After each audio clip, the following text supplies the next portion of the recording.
Thank you. How's the sound on that? Pretty good? Great. So our first panelist today is going to launch us into a discussion about resiliency at the regional scale. And I think it was very fitting that we were talking about large-scale projects in our morning session, and now even some of the questions we got moving into what does resiliency look like at the regional scale. And our next panel has some very good thoughts on what that actually looks like. So we're going to start with Amanda Brown-Stevens.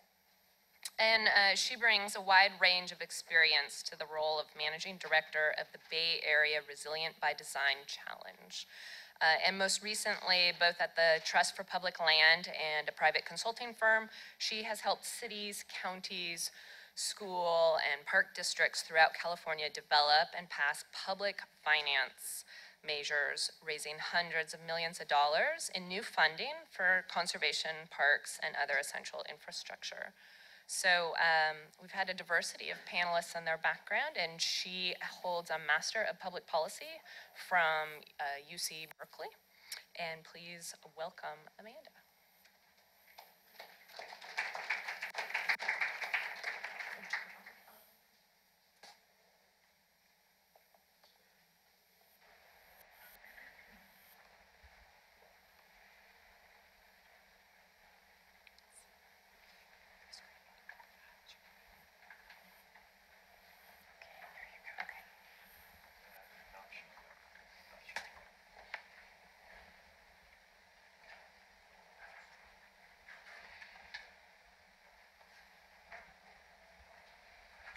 Okay, sounds like the mic's working. Can everyone hear me? Great. So hi everyone, I'm Amanda Brown-Stevens, and as you just heard, my background is maybe a little bit different than some of the people here. I'm not an architect, a landscape architect, a designer, an engineer, but what I'm going to talk about is really, I think, touches on a lot of the different pieces that have come up in these discussions, and it's really how, a big part of what the project is I'm going to talk about has to do with how to get a broader audience thinking about resilience, talking about resilience, and supportive of the investments needed to make a more resilient region. And in this case, we're talking about the San Francisco Bay Area. But so I'm going to talk a lot about, less about design and a lot about people, and then a little bit about design also. The Resilient by Design Bay Area Challenge is a design challenge that's about a year-long process. It was based on a project called Rebuild by Design that happened after Hurricane Sandy in New York, where a group of really forward-thinking people, I think a couple of people have mentioned Sandy, had really came together and said, when we're rebuilding the waterfront that was devastated by Sandy, let's make sure we're not just putting things back the way they were, but thinking about how we can use the investment in rebuilding to make a more resilient future and really bring in kind of how we can address a number of social issues and actually improve people's communities as well as making them more flood resistant. And so a group of people in the Bay Area heard about this and thought, can we do something like this here, except before we have a big natural disaster? So before we're devastated, we're dealing with the $60 billion or more of disaster recovery. Let's see if we can make that investment in the front end. So that's what we're trying to do. And a big difference between this and Rebuild by Design is that was a partnership with HUD to actually think about how they were going to use the disaster recovery funds they had. So they had a big pot of capital funding to implement their design ideas. We don't have that. So what we have is people and that are going to work together to actually come up with ideas and then come up with plans and then implement them. At least that's what we're trying to do. So I'm going to talk a little bit about who the different types of people are that we have involved. One of the things I think is really important and exciting about this is it is a different type of model. So just want to get into a little bit about actually the nuts and bolts of how it's working and some of the process issues, because I do think this is something that really needs to be we need to think differently about how we do planning and how we do design, and so excited to kind of share what we're learning and really kind of the details of the process. So we have an executive board that's made up of a mix of kind of political leaders, business leaders, nonprofit leaders, environment, social justice, kind of around the region, the State Coastal Conservancy. We have a jury that brings kind of the design expertise from around the world. And then we built, this is our research advisory committee. This is just a lot of names and faces, but to give you a sense of, we have a committee that's really, we've brought in to this process to help us think through how we do this work in the Bay Area, how we think as a region about making sure all of our investments are more resilient. And so just a mix from academic, government, private sector, kind of regional planning, environmental advocacy, environmental justice and health, and design. And kind of just, I think that gives a sense of kind of really what all the different facets of resilience look like, even though we're starting from a design perspective. And then I'm going to talk a little bit more later about financing, but really, I think in moving from just being a high-level design ideas competition or design competition to really making sure that the projects get implemented, we have a lot of people thinking about finance. And then, we're really working on engaging young people at all levels, both from really educating people who are already on a career path. We have design teams that are working with students, and then we have professors in a number of our universities that are doing kind of similar exercises using the research that we're already doing to get their students involved. And then we have kids involved as well in learning about sea level rise, climate issues, and kind of coming up with their own ideas. So like I said, I'm going to get a little processy here because I think in a lot of ways it kind of gets to what some of the big challenges are that our region is facing and some of the sticky issues that we're trying to do. So we started with an open call for design teams to participate in this. So we were looking for multidisciplinary teams of architects, landscape architects, engineers, biologists, artists, community engagement experts, really people, design teams really had a lot of flexibility to come up with their own strategies and their own case for why they would be a good fit for this kind of open and creative design challenge. And we ended up having 51 teams from all over the world apply. 10 teams were selected, and we've had a couple hundred people represented, a lot of local firms from the Bay Area or local representatives of national firms, but we also have some international people as well. You're going to hear in a few minutes from one of them, so I won't talk too much about it. But these are our design teams. We also did an open call for site ideas, and this kind of gets into this idea of building regional interest and awareness of the challenges. So we really asked people around the region to say, where are the areas that are vulnerable to flood risk that you already know about that would be well suited to a challenge like this, where we're bringing in a design team to come up with an idea, really outside of the government process, so we can bring in that creative.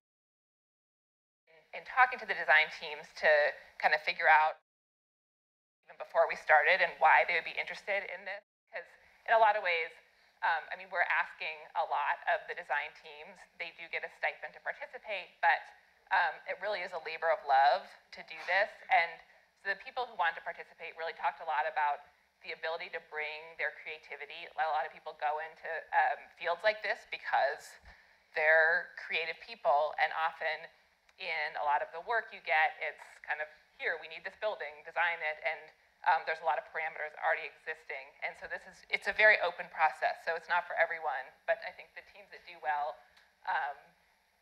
and the sites that do well are sites that needed someone to come in and think differently. So we have these 10 teams. We identified these sites around the region, and then we spent the fall actually touring around the region to show the design teams really what the vulnerable areas were, connect to community members to raise awareness about the challenge, and to kind of build on the existing regional knowledge. We didn't want to be starting from scratch, but really kind of building on what we already knew. Spent a lot of time walking through marshland, counties, lots of community-based organizations. And as I mentioned, really, we wanted to make sure we were building on the many different documents and work that had already happened. So we put together a briefing book that lays out, I have a copy of it I was going to hold up, but anyway, it's over, that pulls together the reports and research and maps, not just about sea level rise, but addressing the other vulnerabilities that exist. I think I have an example here of, here are areas that are at risk for displacement. I think that's a big issue in the Bay Area, obviously, is housing affordability, transportation, some of those things that are top of mind. Really wanting to make sure that when we're thinking about resilience, we're thinking about a broad, and especially solutions, we're thinking about solutions that will address more than just flood risk. So the design teams went off and did an incredible amount of research.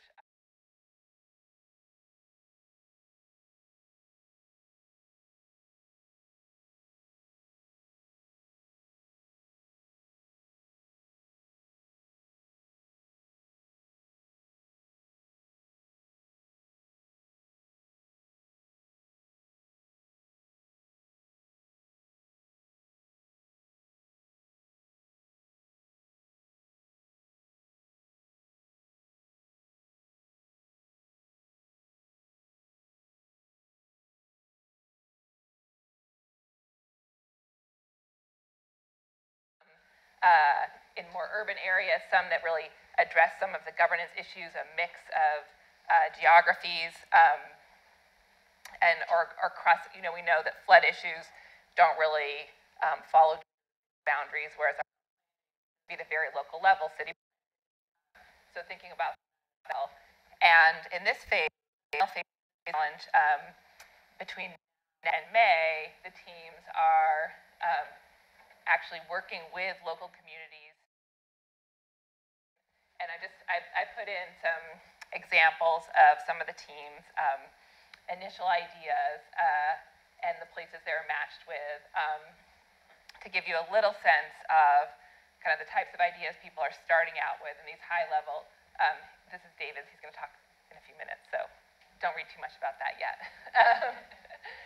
And I think we wanted to get a little creative about, we realized that the solutions are not all necessarily exactly what we're thinking about when we first think about design. We had a team that their name is the Permaculture and Social Equity Team, and they really identified the need for more education and awareness around local community members, especially in particularly disadvantaged communities, to help advocate for resilient solutions in their area. And so are doing a pilot curriculum based on a permaculture curriculum that they already work with that brings in coastal adaptation measures as part of the curriculum and trains young people. Actually, they're looking at getting people of all ages involved to start to be able to advocate in their own communities as resilience ambassadors.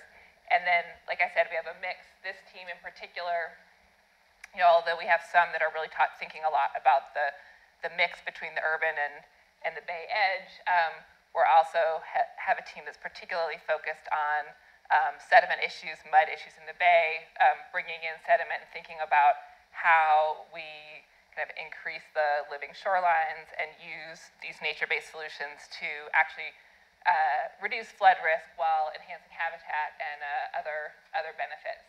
I also want to talk a little bit about the creative ways people are educating and reaching out to community members. This is actually, if anyone's in the Bay Area tomorrow, that sediment team is doing a creek crawl along Alameda Creek.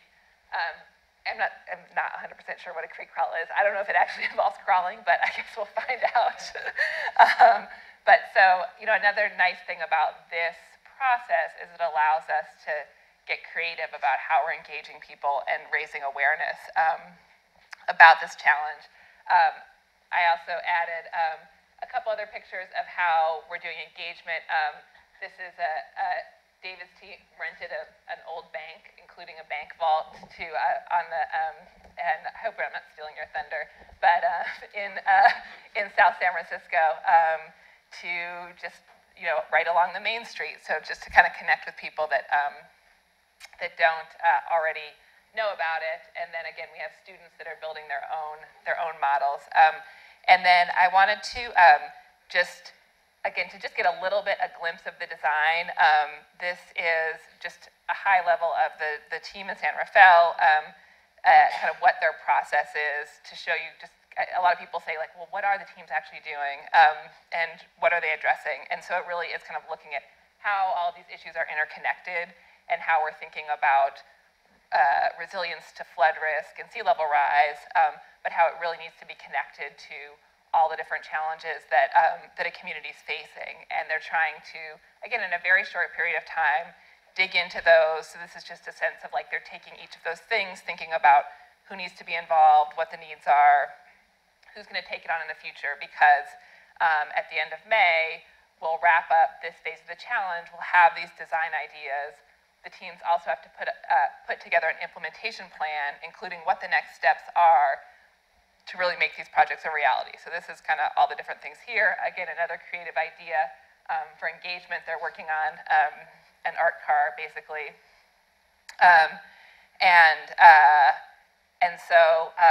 So we'll kind of go through all of those pieces, come up with, in the end, the final designs, and then really think about, and again, the thing that makes this most exciting and I think most difficult is thinking about implementation. And so I'm going to talk in my next talk a little bit about what that looks like, what are some of the challenges we're really uncovering to get to implementation, to really kind of address, again, I think probably the themes you've heard throughout these 2 days around how we think about dealing with hazards before they happen. So we're not dealing with those billions and billions of dollars and devastating loss that these disasters, the meaning of these disasters. So I think that's kind of where I'll leave you at the moment to think about.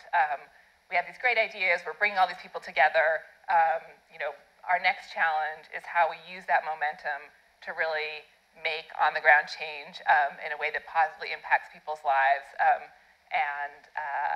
So it's an exciting opportunity.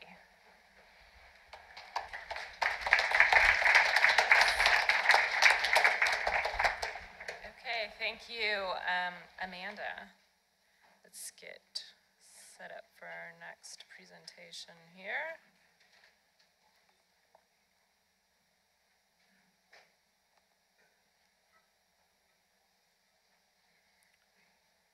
Okay, great.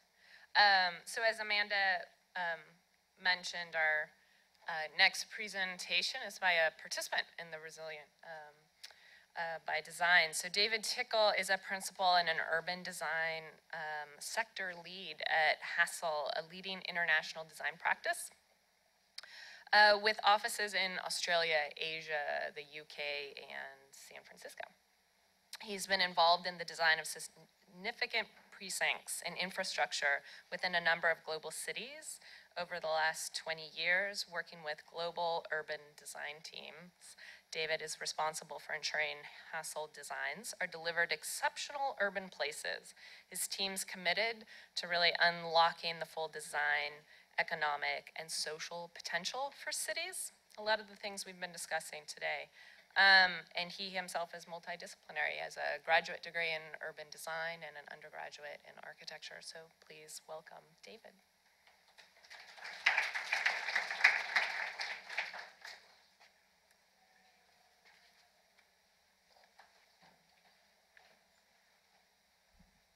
Okay, let me know if I'm having any mic problems. Hi, everyone. I will start with, I guess, a quick introduction to myself and to Hassel. as Alicia said, we're new here. We're turning 80 this year. We began in Australia. We're obviously well established in that market. Been in China for about 20 years, but we've been here in the United States about 1 year. So quite new. We're kind of like an 80-year-old startup, as I like to think of us. And we only have a very small team here. So we are a multidisciplinary firm. We have urban designers, architects, landscape architects, interior designers, often people with multiple degrees working across different disciplines. And that cross-disciplinary collaboration, and I like to think challenge, is really key to the way that we approach projects and the way that we think. But most importantly of all, we really do have a strong focus on people. It seems odd in a way to say that that's what we do as designers, but it's often lost, this idea that we are designing for real people, creating great urban experiences and making places of meaning for people, and that's really core to the way that we think. So like I said, we're very much focused on the Australian market. We've been there a long time. We've shifted into China, more recently into the UK, and now into the US. And so I thought I would talk about 3 projects that I personally have been involved in, and I guess chart not only my own personal evolution professionally, but reflect a little bit the Hassel story from an Australian project, Darwin, to Shanghai, the Huangpu River project, and then the Resilient by Design Challenge, finally. Kind of by coincidence, they're all water-based. One's a harbour, one's a river, and one is a bay. In some ways, the challenges or the opportunities of those projects are quite consistent, even though we're talking about quite different settings for each of these projects. So firstly, Darwin. Darwin's a smaller city in the north of Australia. It's tropical. It's very well connected to Asia. A bit of an outpost for us, a bit of a odd city to most Australians, quite isolated, but very connected globally. We were engaged by the city of Darwin to look at the waterfront, the industrial waterfront of the city, which for a long time had been used, obviously, as a harbour. All of those functions were being moved out. It was bombed in World War II by the Japanese. There were a lot of unexploded bombs, a lot of contamination, but the vision was to turn this into a new destination for the city, a new mixed-use cultural and entertainment precinct. Some of the challenges that we needed to deal with on this project, obviously the contamination from those previous uses, the risk of unexploded bombs, kind of significant.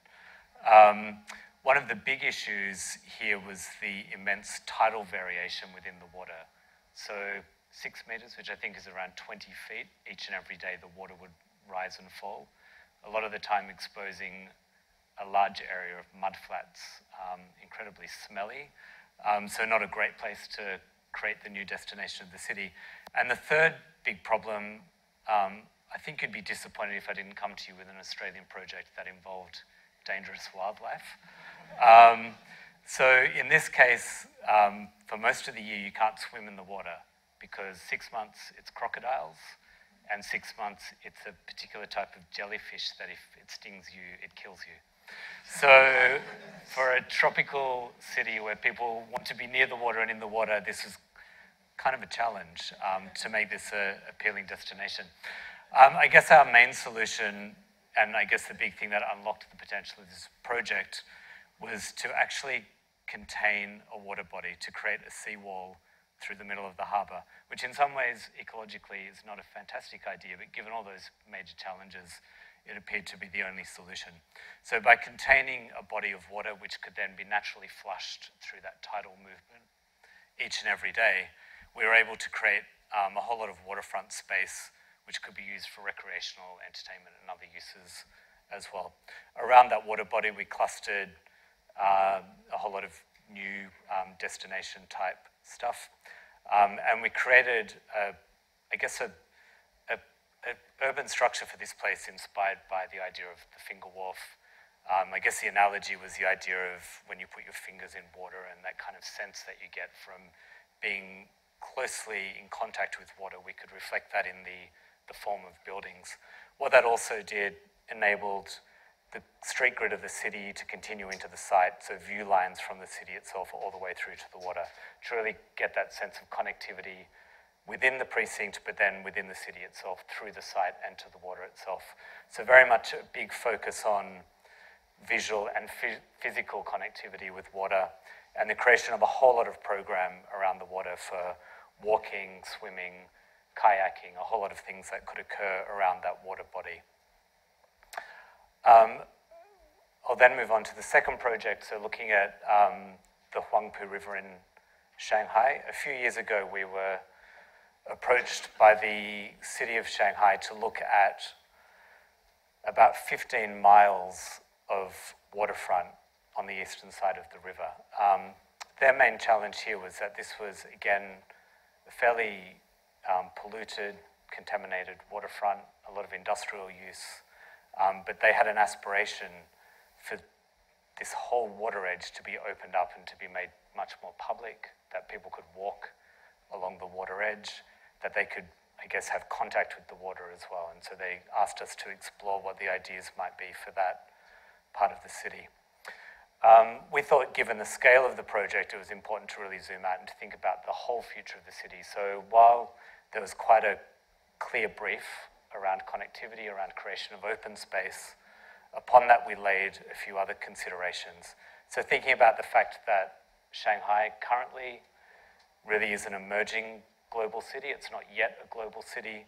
We benchmarked Shanghai against a whole lot of other established global cities, places like London, Paris, Singapore, San Francisco, New York.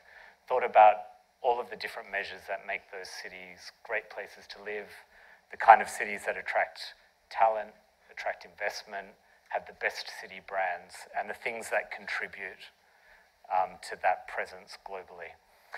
So the things we found about Shanghai that really placed it in the top 50 of cities, not in the top 10 of cities, which is where the city aspired to, were really things around access to green space, air and water quality, health and well-being of the citizens of the city.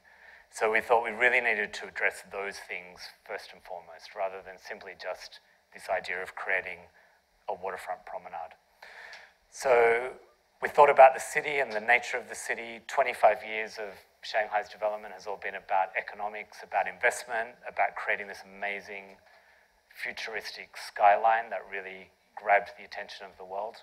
We thought the next 25 years of the city could really be about something different. It could be about rediscovering the ecology of the city, really creating a place of good health and well-being for the people of the city. We found this amazing proverb, which was the best time to plant a tree is 20 years ago, the second best time is now. So we thought this could be a real call to arms for the city to say, what can we do with this huge piece of land that would set a whole new direction for the city? So our idea was to say, over this vast area of land, we could plant a forest. It's a really simple but incredibly complicated idea, of course. We found that within this space we could create a forest of around 2 million trees, and we calculated roughly there are about 2 million children in the city. So we came up with this idea of one tree for each and every child that lives in the city. We thought this was an amazing branding opportunity, that there was this singular idea, this new 25-year project that the city would implement, that it could become a graphic, a poster, a new way of understanding the city, of orienting yourself within the city itself. But again, a symbol that this was a city that really cared about its citizens, cared about the health and well-being of its citizens. It could be a poster, something that appears in metro stations, on bus stops, became almost like the I Heart New York of Shanghai. The design elements we thought were fairly simple as well. The forest, the planting of 2 million trees over a number of years would be a critical element. Creating connectivity along the waterfront for walking, cycling, active transport was important.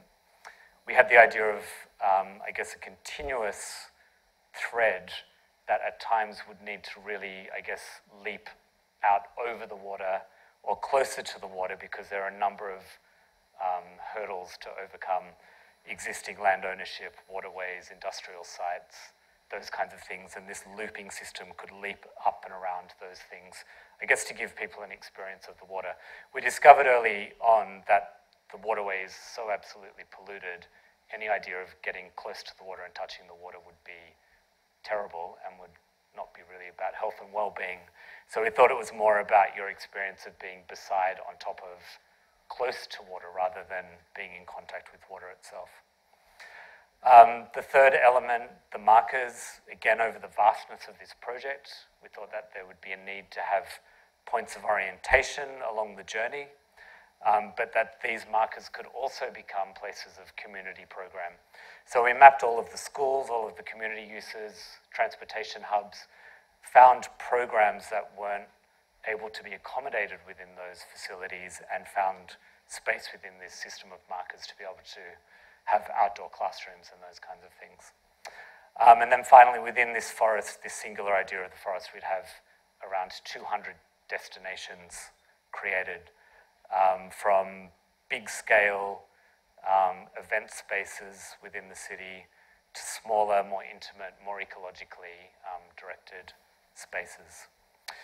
So within this, I guess, this massive project, within this 25-year timeframe, we thought this project could absolutely transform the future of the city. It would create this waterfront promenade, but it would also create 25% more open space within the city, would place around 1 million workers within a 5-minute walk of green space, a whole lot of new community spaces, transport hubs, would do a huge effort in terms of collecting carbon dioxide, stormwater, and really just transform the social, ecological, cultural functioning of the whole city. Thirdly, and I have to pick up my time a bit, I'm running out of time. I'll talk a little bit about the Resilient by Design project, wonderfully introduced by Amanda, and I must say, an incredible project for us to begin our journey in the United States with.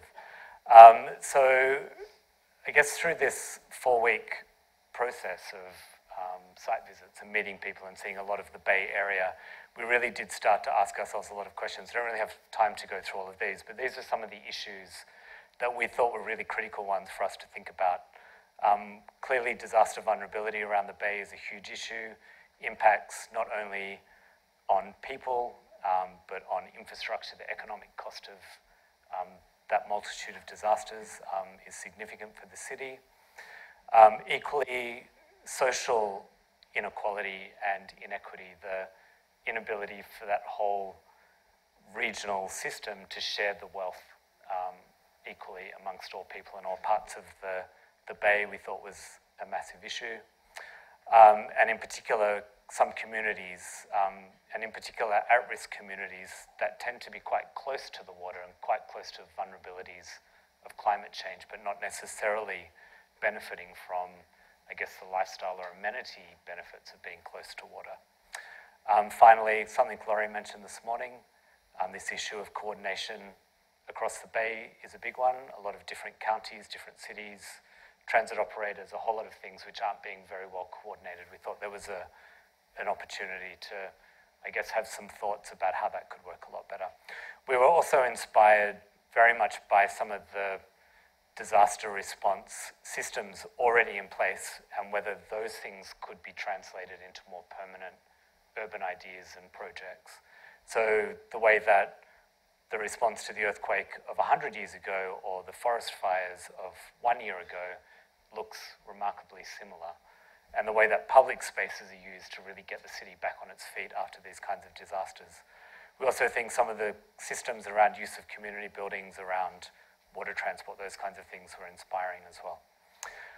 Looking at the whole Bay, our thoughts were, I guess, observations were that a lot of the systems around the Bay reinforce the geography of the Bay, and in particular the idea of a looping system or a series of looping systems. We think that loops vulnerable. If one part of the loop breaks, the whole system breaks. And so our thinking was, if we can find a way to move from a looping system into more of a network, that would be a far less vulnerable and therefore more resilient system for the whole of the Bay Area. So within the loops, we identified a number of points that we are calling our collection points. These are new spaces for public space, for disaster response, for community gathering and interaction.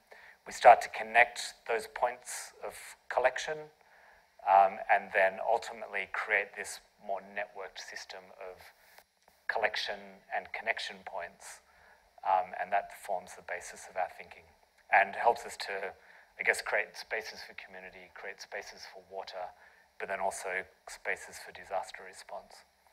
That this idea can scale from the whole of the Bay all the way down to a single street or a single neighborhood, and then looking at a typical transect through the city, starting to think about how this idea could be applied.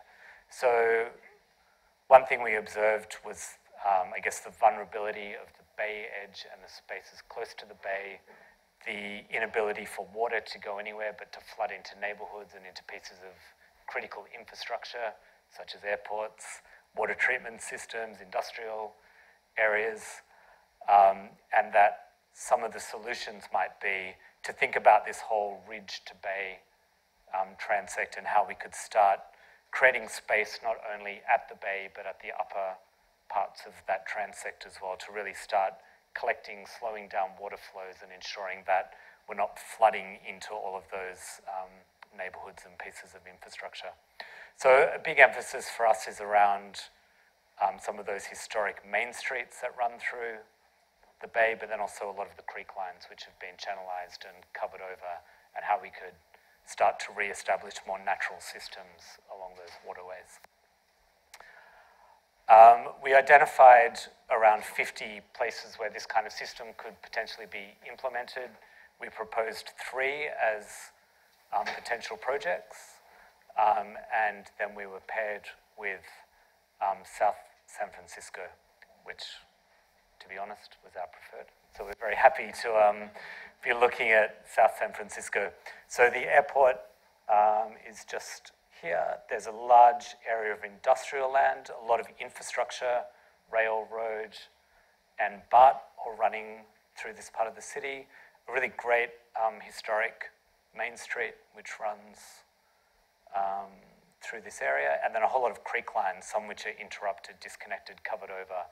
I think a really great water system just waiting to be exposed and, I guess, celebrated and used again, not only as a water system, but as a community system as well. So some of our thinking then is around, again, reinforcing the main street, but increasingly we're focusing ourselves more around the water system and how we can start to think about the future of that water system. As we've moved from the research phase now more into the collaborative design phase, we've just started talking to the local community around their memories of this place, the way that they've used that water system, whether it's the Bay edge, or the creek lines, and to really think about how we can start embedding within our thinking that very strong sense of the way the place has been used historically and therefore how it can be used into the future. These were just some visualizations we did thinking about the main street, thinking about the creek line, the kind of new programs and connections that we could start introducing into those places. But as Amanda said, one of the key things that we've established and we've just launched this week is our community storefront. So we've occupied an old bank building for 3 months of this process. We're inviting people in just to talk to us about their memories of the place, their knowledge of the place, and start, I guess, collecting all of that information. We've got this huge aerial photograph. We're starting to stick notes and ideas all over that from community members. We've bought some of the native plant species, some that exist in the creek, some that have been eradicated. We're talking to people about bringing back that natural vegetation, talking to them about some of the, I guess, cultural and social history of the place as well. So we think that this is going to be really key to the way that we work and some of the ideas that we generate. And I should say, I mean, this is kind of something we've done before and something that we're absolutely committed to in the way that we work. So we did a similar process in London when we did the upgrade of the High Street in Croydon.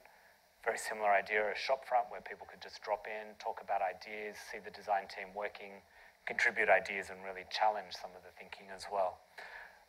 But similarly, we've been, I guess, talking to the community about some of the big issues around urban design, about the future of cities. So we're always advocating for density, smaller living, more clever ways of designing and living in smaller spaces. So last year we took this to the streets in 6 cities around the world. We taped down floor plans. We talked to people about the way they live and whether they'd be happy living in smaller spaces. Surprisingly, everyone was okay with that idea. They just need them to be designed well. We recently did an installation in London, which was a room that represented the amount of oxygen that one person breathes in a single day. We talked to people about the importance of air quality and how in some parts of the world, not only in London, particularly places like China, that this is a critical issue. It's a question of survival and how we need to be thinking about this in the way that we work also. And probably my favorite, and I'm going to finish on this one, a project we did in Sydney as part of a design festival. We made a little house as part of a pop-up playground that we also designed. We had 6,000 kids in this playground over the space of a long weekend.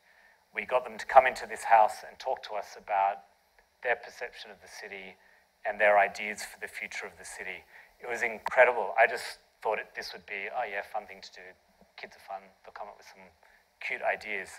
The kind of depth of understanding that children have about the city is amazing. The kind of social equity questions that they jumped straight into, the idea that some things are just really obvious and should be done and shouldn't be questioned was just refreshing for me, because we just get so worked up about processes and governance and how things are going to get done, and the things we can't do, kids just like cut straight to the chase. And it was just such an inspiring and insightful process for us to go through. And it's again something that we've done in Sydney. We're looking at rolling this out over a number of cities and really getting a global sense of I guess the future of the city talked about by the future citizens and decision makers of the city.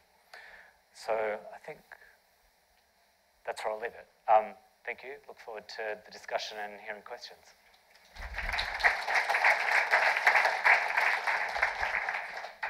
Thank you, David.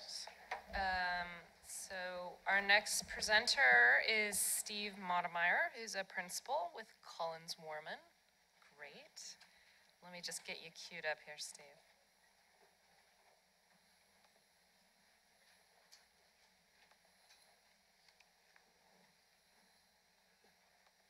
Here you go. And if you're not familiar with Collins-Warman, you should be. They're a collaborative architecture, planning, and design firm in Seattle, Washington. So, fellow Seattleite here. And Steve specializes in creating tools and policies to develop resilient infrastructure and land use systems within neighborhoods, cities, and new town developments. And his expertise and experience includes master planning for redevelopments, resiliency planning for urban infrastructure projects, and he is a University of Washington graduate in landscape architecture. So we have a very multidisciplinary panel here. So please welcome Steve. Thank you. You know, what I liked about my landscape architecture degree was a chance to learn about how natural systems and human systems interact, and also to learn about the design process where we can take ideas and manifest them on the earth. But as I've grown more in my career, I've also been looking at what are we seeing around us, and then reverse engineering and saying, what are the ideas that are behind what I'm experiencing? And I think what we experience sometimes falls way short of what those kids that you were talking to would want, or that we would want as grown-up kids. And so what are the ideas that are behind the world that we're walking in? And so that's a key part of the way that I'm working now, is really looking at how we set policy and programs, how do governments and how does the mindset establish the world that we're now experiencing. And I think what we're experiencing is that the world is incredibly vulnerable because of decisions that we've made, mindsets that we've had that haven't been very thoughtful, or they've been thoughtful for their time, but they're not serving us anymore. So one of the key concepts that comes out of understanding how ecological systems really, I think, is a big missing piece of the way we now design and manage our cities and our open spaces and naturals. This is from Fritz Holling, an ecologist, 1986, and he was looking at trying to figure out why some species go extinct and others don't. Because, like frogs, have been around for millions of years. People, we've only been around 700,000 years in our current incarnation. So what is it that makes a frog able to last for millions and millions of years? And what he noticed was that we used to think that, oh, you find an opportunity as a species, you exploit it, and then you get up here at the conservation phase where things are pretty stable and you can kind of resist change as it comes because you've got it figured out, you're established. But he found that if you're really resilient, oops, that wasn't what I wanted. If you're really resilient, when it breaks, when the system breaks, when the bulldozer shows up or a disease happens or the ice goes up or down a mile, then you go through this phase where things die and they get broken. And if it's resilient, it reorganizes quickly. And then it gets back into this front curve, the exploitation and conservation curve. And if you have a city, which we do, cities go through this cycle over and over because they live for hundreds of years and some of them thousands of years. And every time they go through this, no matter how great it is now, something happens, it breaks, and if they're resilient, they reorganize. So I was working with Detroit. They were booming with the auto industry, and then between a combination of economics and automation and poor choices, they ended up losing over 1 million people. And it took them 60 years to get down here where they've just, last year, I think, or 2 years ago, they declared bankruptcy. They're now at the bottom of the cycle. So they're really America's next 21st century city. Because they're going to be rebuilding, and they can either rebuild the way that we used to do it or the way that we don't do it. And here's my critique, and the reason I'm starting with this is one of the things that we do in government and what we do in our professions is we say, we want you to design to the 100-year storm, which means there's a 1% chance it'll happen.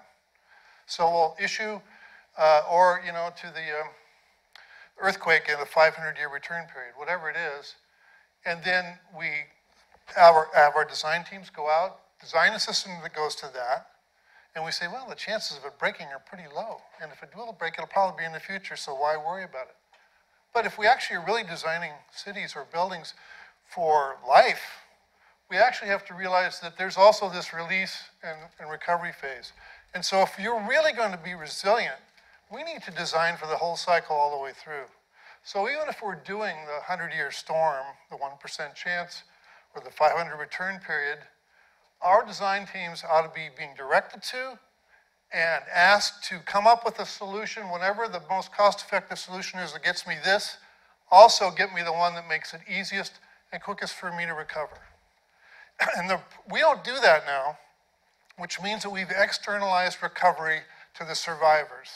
So when you're in Houston, there's 100,000 families that are tearing out the sheetrock and borrowing money and using up their credit to try and get their single-family home or whatever back into shape so that they can get back over on this side. There are people that never recover. 40% of small businesses, their debts don't end, but their costs continue. And so, but their revenue disappears, but their costs continue. So they don't make it through that cycle. So it's actually kind of a social equity issue that we're not including recovery into when we're designing infrastructure. So yesterday I asked a question of one of the panels. I said, if there was $1 billion worth of infrastructure, but we wanted you to guarantee that it would work for 100 years, would you do it? And the question was, well, maybe we would. Have to look at the math. But there was also, the answer was, well, we can't guarantee everything. And so that's kind of the question is, what can we do to internalize recovery into the way that we design and build buildings and infrastructure. So, one of the ideas that comes from Fritz Holling is this idea of social ecological resilience. And Bill, the other day, talked about the Walker and Salt, who are two ecologists that came up with basically the ecological resilience with Fritz Holling. So it's not, I mean, this is actually very useful when baseline conditions are shifting, which they are, because the climate change is shifting, and the rivers are changing, and the species that live in the rivers are changing, and the weather's getting different, and we're getting more hot days and more cold days and more droughts and more fire and more floods, and that's because baseline conditions are changing. We can't predict what the next 100-year storm is going to be anymore. So we need to really come up with strategies that accelerate recovery for people when things start to break more often. Stationarity is dead. This was a key concept in 2008 that basically said, you know, we used to think that the climate was stable and would vary around, and then every place has the 95-degree days and the 0-degree days or whatever. In Seattle, it would be different. Basically, in 2008, they said, you know, with all the new carbon in the atmosphere, all the new thermal energy, which means more water vapor, we can't really predict anymore what the climate of the future is going to be. And yet, that climate of the future is what we use to design all of our infrastructure. So we design bridges for the 100-year storm, or we design culverts for that, or we design the HVAC system inside the building for the weather that we think it's going to be. Yet we don't know what it's going to be anymore in 20 years and 40 years because stationarity is dead. So how do you design something that's supposed to last when the conditions that it's designed for are changing? And the way that you do it is you use the principles that ecological systems use that can thrive through change. So really now it's not anymore about stationarity, it's all about variability. How do you design pour concrete in a changing world in a way that makes sense? That's really our challenge now, and we aren't asking ourselves to do that yet. We're still asking, give me the best cost thing or build it so hard it'll never break, but never break at what level? You know, so we end up, it's a real conundrum that requires that we ask ourselves different questions. So, one thing we did, working with Chris Poland, who used to be CEO of Degenkolb Engineers, Chris and I worked in Colorado, in Boulder County, after they had their drought that led to fires that led to floods. And the thing that happened is the rivers are down there, the bridges are up there, but because of the fires, there was all this exposed soil, the rains came, and they had 40 feet of material, or 25 feet, whatever it was. A lot of stuff just came through and blew out all these bridges. So they got some money from HUD, and it included a requirement that they do a resilient performance standard for their infrastructure. So that's what Chris and I did. We facilitated the community to develop a resilient design performance standard. These are the Rockies, the Front Range. It was basically, this is Boulder County here. This is the prairies and mountains. So the desired outcomes was make it real, don't waste our time, but let's also make it so that it works for us. So then we looked at, well, the state of Colorado has a resilience standard. They have a definition of it. What is it? So we used that. And we basically designed a three-step process. Now, we used the NIST, which is National Institute of Standards and Technologies, their Community Resilience Planning Guide. And I think it was one of the first, if not the first, application of that guide. And the reason that I reached out to Chris and wanted to do it was they used time to recovery as the metric. And which is exactly right if you're trying to do an ecological approach or social ecological approach to resilience. And I actually have talked to NIST and I said, why did you use time to recovery? Was it because of the ecological? No. It was for its own reasons, but it had nothing to do with an ecological approach.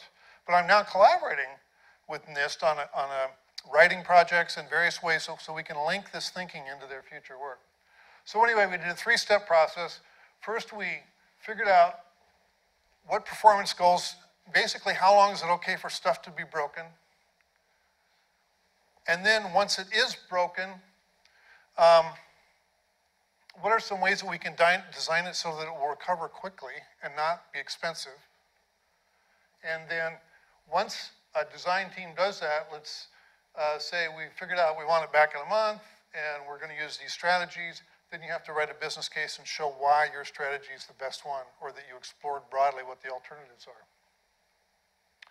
So as I mentioned, we use the NIST guide, which looks at the buildings and transportation. One of the keys to the NIST guide is, instead of saying it's the building or the infrastructure or the various pieces of the infrastructure, the first thing they say is, what is the community doing? You know, they're going to the hospital or doctor, and they have facilities for recreation, and they have, you know, places to shop.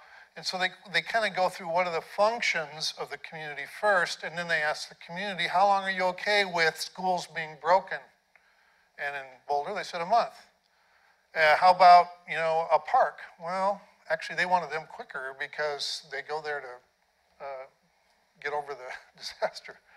But anyway, so we basically did that process, and it really ends up being these phases where we went through. It's over 100 items, and you basically say, how long can this be broken before you want it back? And it was very interesting. So for example, there's a town, Jamestown, which is up in the mountains. There's several bridges that cross the river that got washed out. And they said, you know, we're tough mountain Jamestown people. We're not too worried about the occasional river or bridge being out, but not if it takes years to rebuild it, which is what it takes.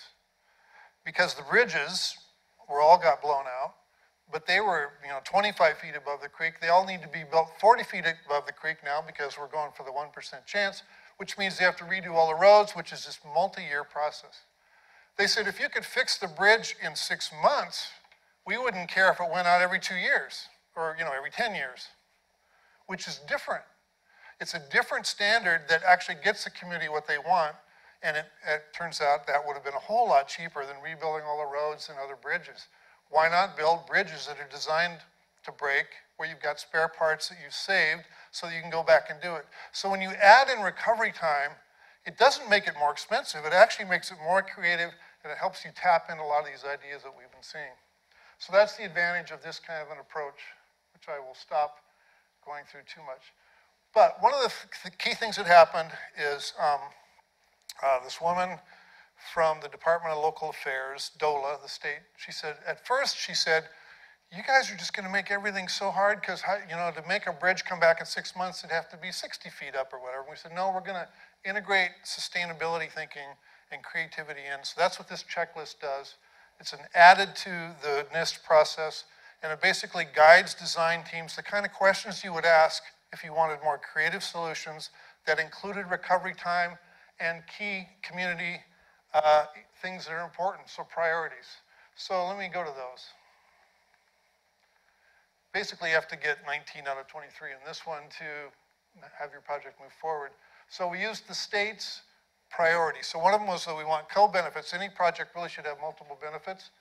It should address the high-risk and vulnerable populations. It needs to make economic sense. It needs to have social equity hardwired into it. It needs to be technically sound. It needs to be innovative. And it needs to have adaptive capacity. Now, and all the others there were bullets underneath, but this one I left them. I didn't remove them. Because these are the kinds of ideas that come out when you apply an ecological approach to resilience thinking. So, for example, if you're going through that checklist and you're at priority 7, one of the questions is, did you consider the project at a variety of different scales? Because a lot of times, the solution for a problem is at a different scale than the problem is manifesting, maybe up or down. But a lot of times, if you're an infrastructure provider, you manage at the scale that you're at, and you don't ever think about going up or down scale, or if you do, it's on occasion instead of systematically. So scale, diversity of sources, modular, and all of these indicators are attributes of natural systems that adapt to change. So if you can have attributes of natural systems that adapt to change, you can then use those to inform your design process. And it needs to, you know, harmonize with existing activity and have a long-term impact. So then we did the business cases, and basically the idea is that you demonstrate that you've done a thorough job, and what happens is about 8 out of 10 times you end up with the same project. Because really just building maybe the bridge, maybe building the bridge back at 40 feet is really the best way to go, given everything. But 10 to 20% of the time, you build something totally different that you never would have built. And it's going to be way more creative. And what we're doing is we're talking with Snohomish County, which is another county just like Boulder County, except it's in Puget Sound, almost reversed. The mountains are on the other side. They want to apply it to all of their capital spending so that they're constantly, every year, with all of their spending, 10 to 20% of the time, making their infrastructure and their spending more resilient. Quickly going to wrap up here with one other example. This is the town of Laconner. It's a little fishing village that became a little tourist trap. It's right at sea level, and you know, that's what's beautiful about it, and that's what's the problem that it has. It's on this salt water. It looks like a river, but it's actually salt water. And they're a little town, and they keep having these flood events about 14 times a year now. High tide goes higher than it's supposed to, and it flows into the street and under the buildings. USGS did a really nice study and said, you know, that could be happening 125 times a year, you know, with, you know. So the point is that they're basically don't have anywhere to go. They're basically at sea level.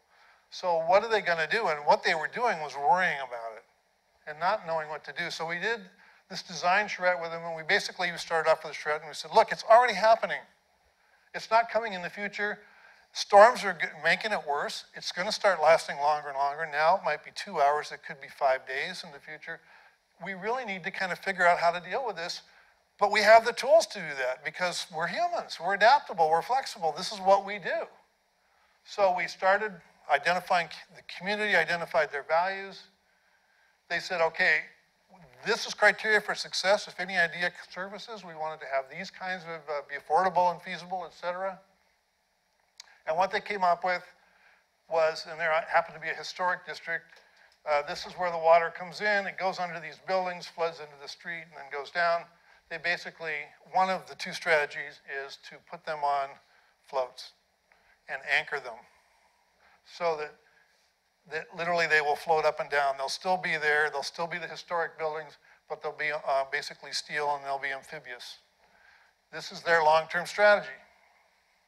They also came up with some ideas about how to do a little bit of plumbing so that when the salt water comes in, they can get it back to a safe place to put it without the salt water causing it. So what happened was basically they created a strategy for themselves that they own. It was the community members that did it, that gave them like a 10, 20, 30, 40-year vision about how are we going to adapt to change. And adapting to change is what humans are good at, but it's not what institutions are good at. And so we need to develop the policies and the procedures and the mindset to say adapting to change is what we're all about. And I think that this is another example with what they're doing in Laconner, including new draft policies for their comprehensive plan that integrates their path forward. And these are like 30 seconds each. The Resilient America Roundtable is a project of the National Academy of Sciences. I serve on that, but I'm also on the Seattle pilot project for that, where we're working with the Puget Sound Regional Council, which is 4 counties, almost 100 cities, right, with Seattle in the middle of it.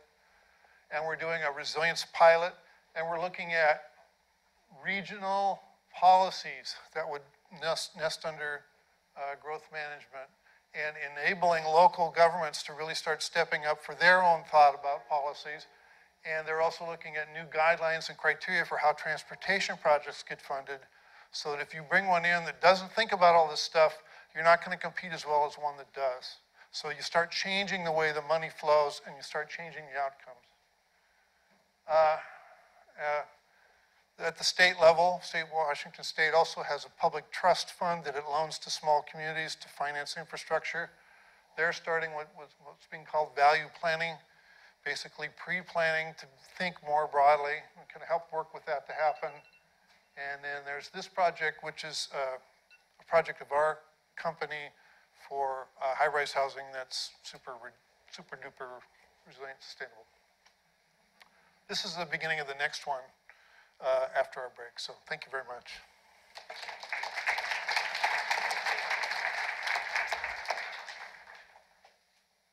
So we'll have a discussion like we have had with past panels, and after this discussion there'll be a short break. And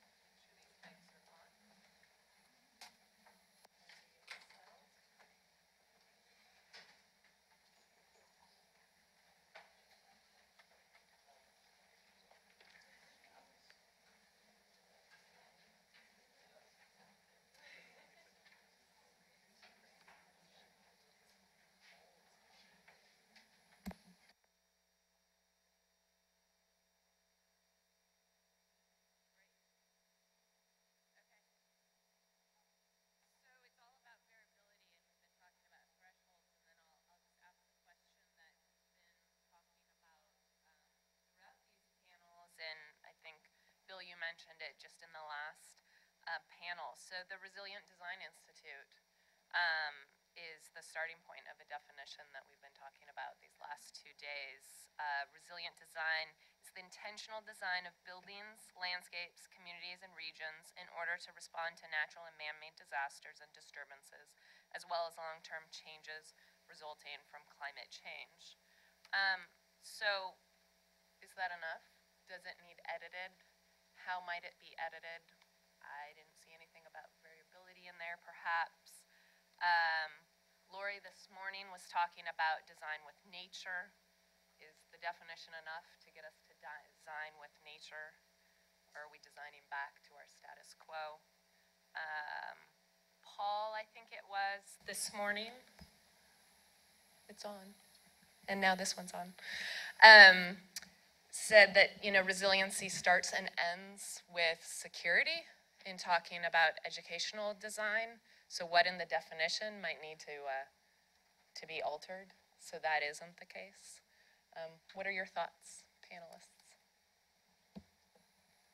Well, I'm willing to launch. I actually think that resilience is about creating the opportunity for communities to thrive through change, and not seeing change as, there's lots of change that we don't want, so I'm not just saying any change is great, but we actually have to be able to navigate through change as a community. And so how do you thrive when you're a community experiencing and going through change? And that's something that your capacity to adapt to change is something that needs to be built all the way through. And so I actually think that it's a disservice to resilience to make it disaster specific. And that actually tends to be more of a North American approach than I first learned in Europe, where it was much more about cities being resilient to all kinds of change. So I think that the problem with it being a disaster thing is that everybody on that front part of that curve goes, hey, we're making, they call it the Chamber of Commerce curve. We're making money, things are going great, don't mess it up with a lot of extra costs that we can't afford to fix something that may not break. Whereas the other point of view would be, we're going to be changing, whether it's technology or climate change or earthquakes or who knows what. How do we give ourselves the capacity, and not just the wealthiest of us, but all of us, the capacity to adapt to that? And so it very much becomes about thriving, I think. Thriving. Amanda? It's an interesting question. Are we talking, do we lead with disaster, do we lead with threat, or do we lead with the positive? And I think that it's a careful thread or needle to thread or something, because I think leading with disaster either feels alienating or too scary or overwhelming for people. And then on the other hand, if we're not talking enough about what the threats are, I think we're trying to create urgency. And so kind of how do we create that urgency? Like I think there's people who feel like their communities, like if you say we need to make your community more resilient, people say our community is resilient, or what it just could mean a lot of things, and people see that as there's the social networks and just so many different pieces. So I think when we're making sure that any definition really feels like it resonates with people, like where people can feel themselves in both the positive, what we already have, and what the need is. And so how we communicate that, I think, has been something that we've really, again, kind of gotten a chance to experiment a lot with in this process, because resilience, I think, is a new-ish word for a lot of people, and I've definitely had people say, oh, like, do I just go and cross out sustainability, in all of our city plans and write resilience, and then we're done? So I think, there's the question how we define resilience, then there's a question like, it's like almost like, what do we really mean, and what are we trying to do, and how do we communicate that? Any thoughts, David? Yeah, I just agree with the other two. I think we all agree that it's not just ecological or environmental, it's social, the two together, it's critical. And perhaps the social side of resilience is the longer term project that you kind of, it is a little bit hard to get people focused on it, but it's probably the more critical one. But then in that longer term journey, you've got to be able to deal with the acute shocks, which probably tend to be more the environmental or climate-based shocks that occur. So it's kind of having both at the same time so that the environmental ones don't derail the whole process of the social resilience that's developing as well. Just to,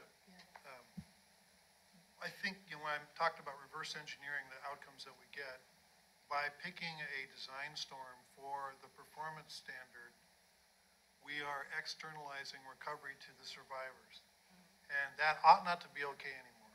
And that's something that we do every day, whether we're urgent or not. And we do it in our everyday budgets. When we're repairing infrastructure or designing new infrastructure, we always set a performance target. Now, if I'm the design team, I'm like, oh, well, what am I designing to then without a performance target? And so that's really the challenge is, okay, what do we mean? And sometimes it may mean we'll settle for more frequent disruption if it's less impactful. But right now, we just kind of have a standard almost just to, we inherited it from future generations, and we've created a really brittle situation, and it doesn't help to make it more brittle. It needs to be more flexible and have different criteria added in. And those different criteria, and then thinking about, do we just cross out the word sustainability and resilience? And there's been a lot of discussion of, well, I think of resilience and sustainability as hand in hand. There have been quite a few comments to that. We've also talked about frogs quite a bit in the last 2 days. And so leapfrogging, like how do we leapfrog, and what might need to change or be edited in this definition that has to do about, bouncing back to something that's more thriving, that isn't status quo. Any thoughts on what there was a question particularly yesterday that we didn't explore much about what are we bouncing back to? And I think because resiliency has been around in the disasters, and you said it's not just disasters, how do we embed that idea that we're getting beyond where we were when we bounce back? As I hear that theme, or maybe we should discuss if that's the common theme we're hearing. Well, I think, really the original rebuild by design process was about that, acknowledging that, sometimes there's this feeling that we have a natural disaster, we want,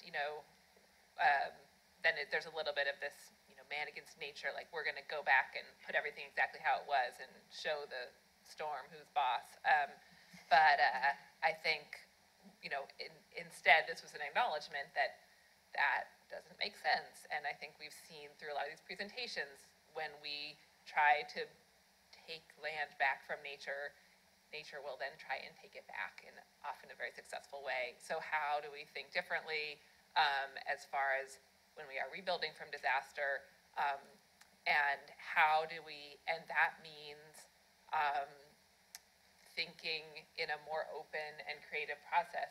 And I think one of the things that has been hardest about implementing this challenge, and hardest, and again, I think most interesting in working with, so we're working with different design firms, from some of the biggest firms in the world to very small local firms.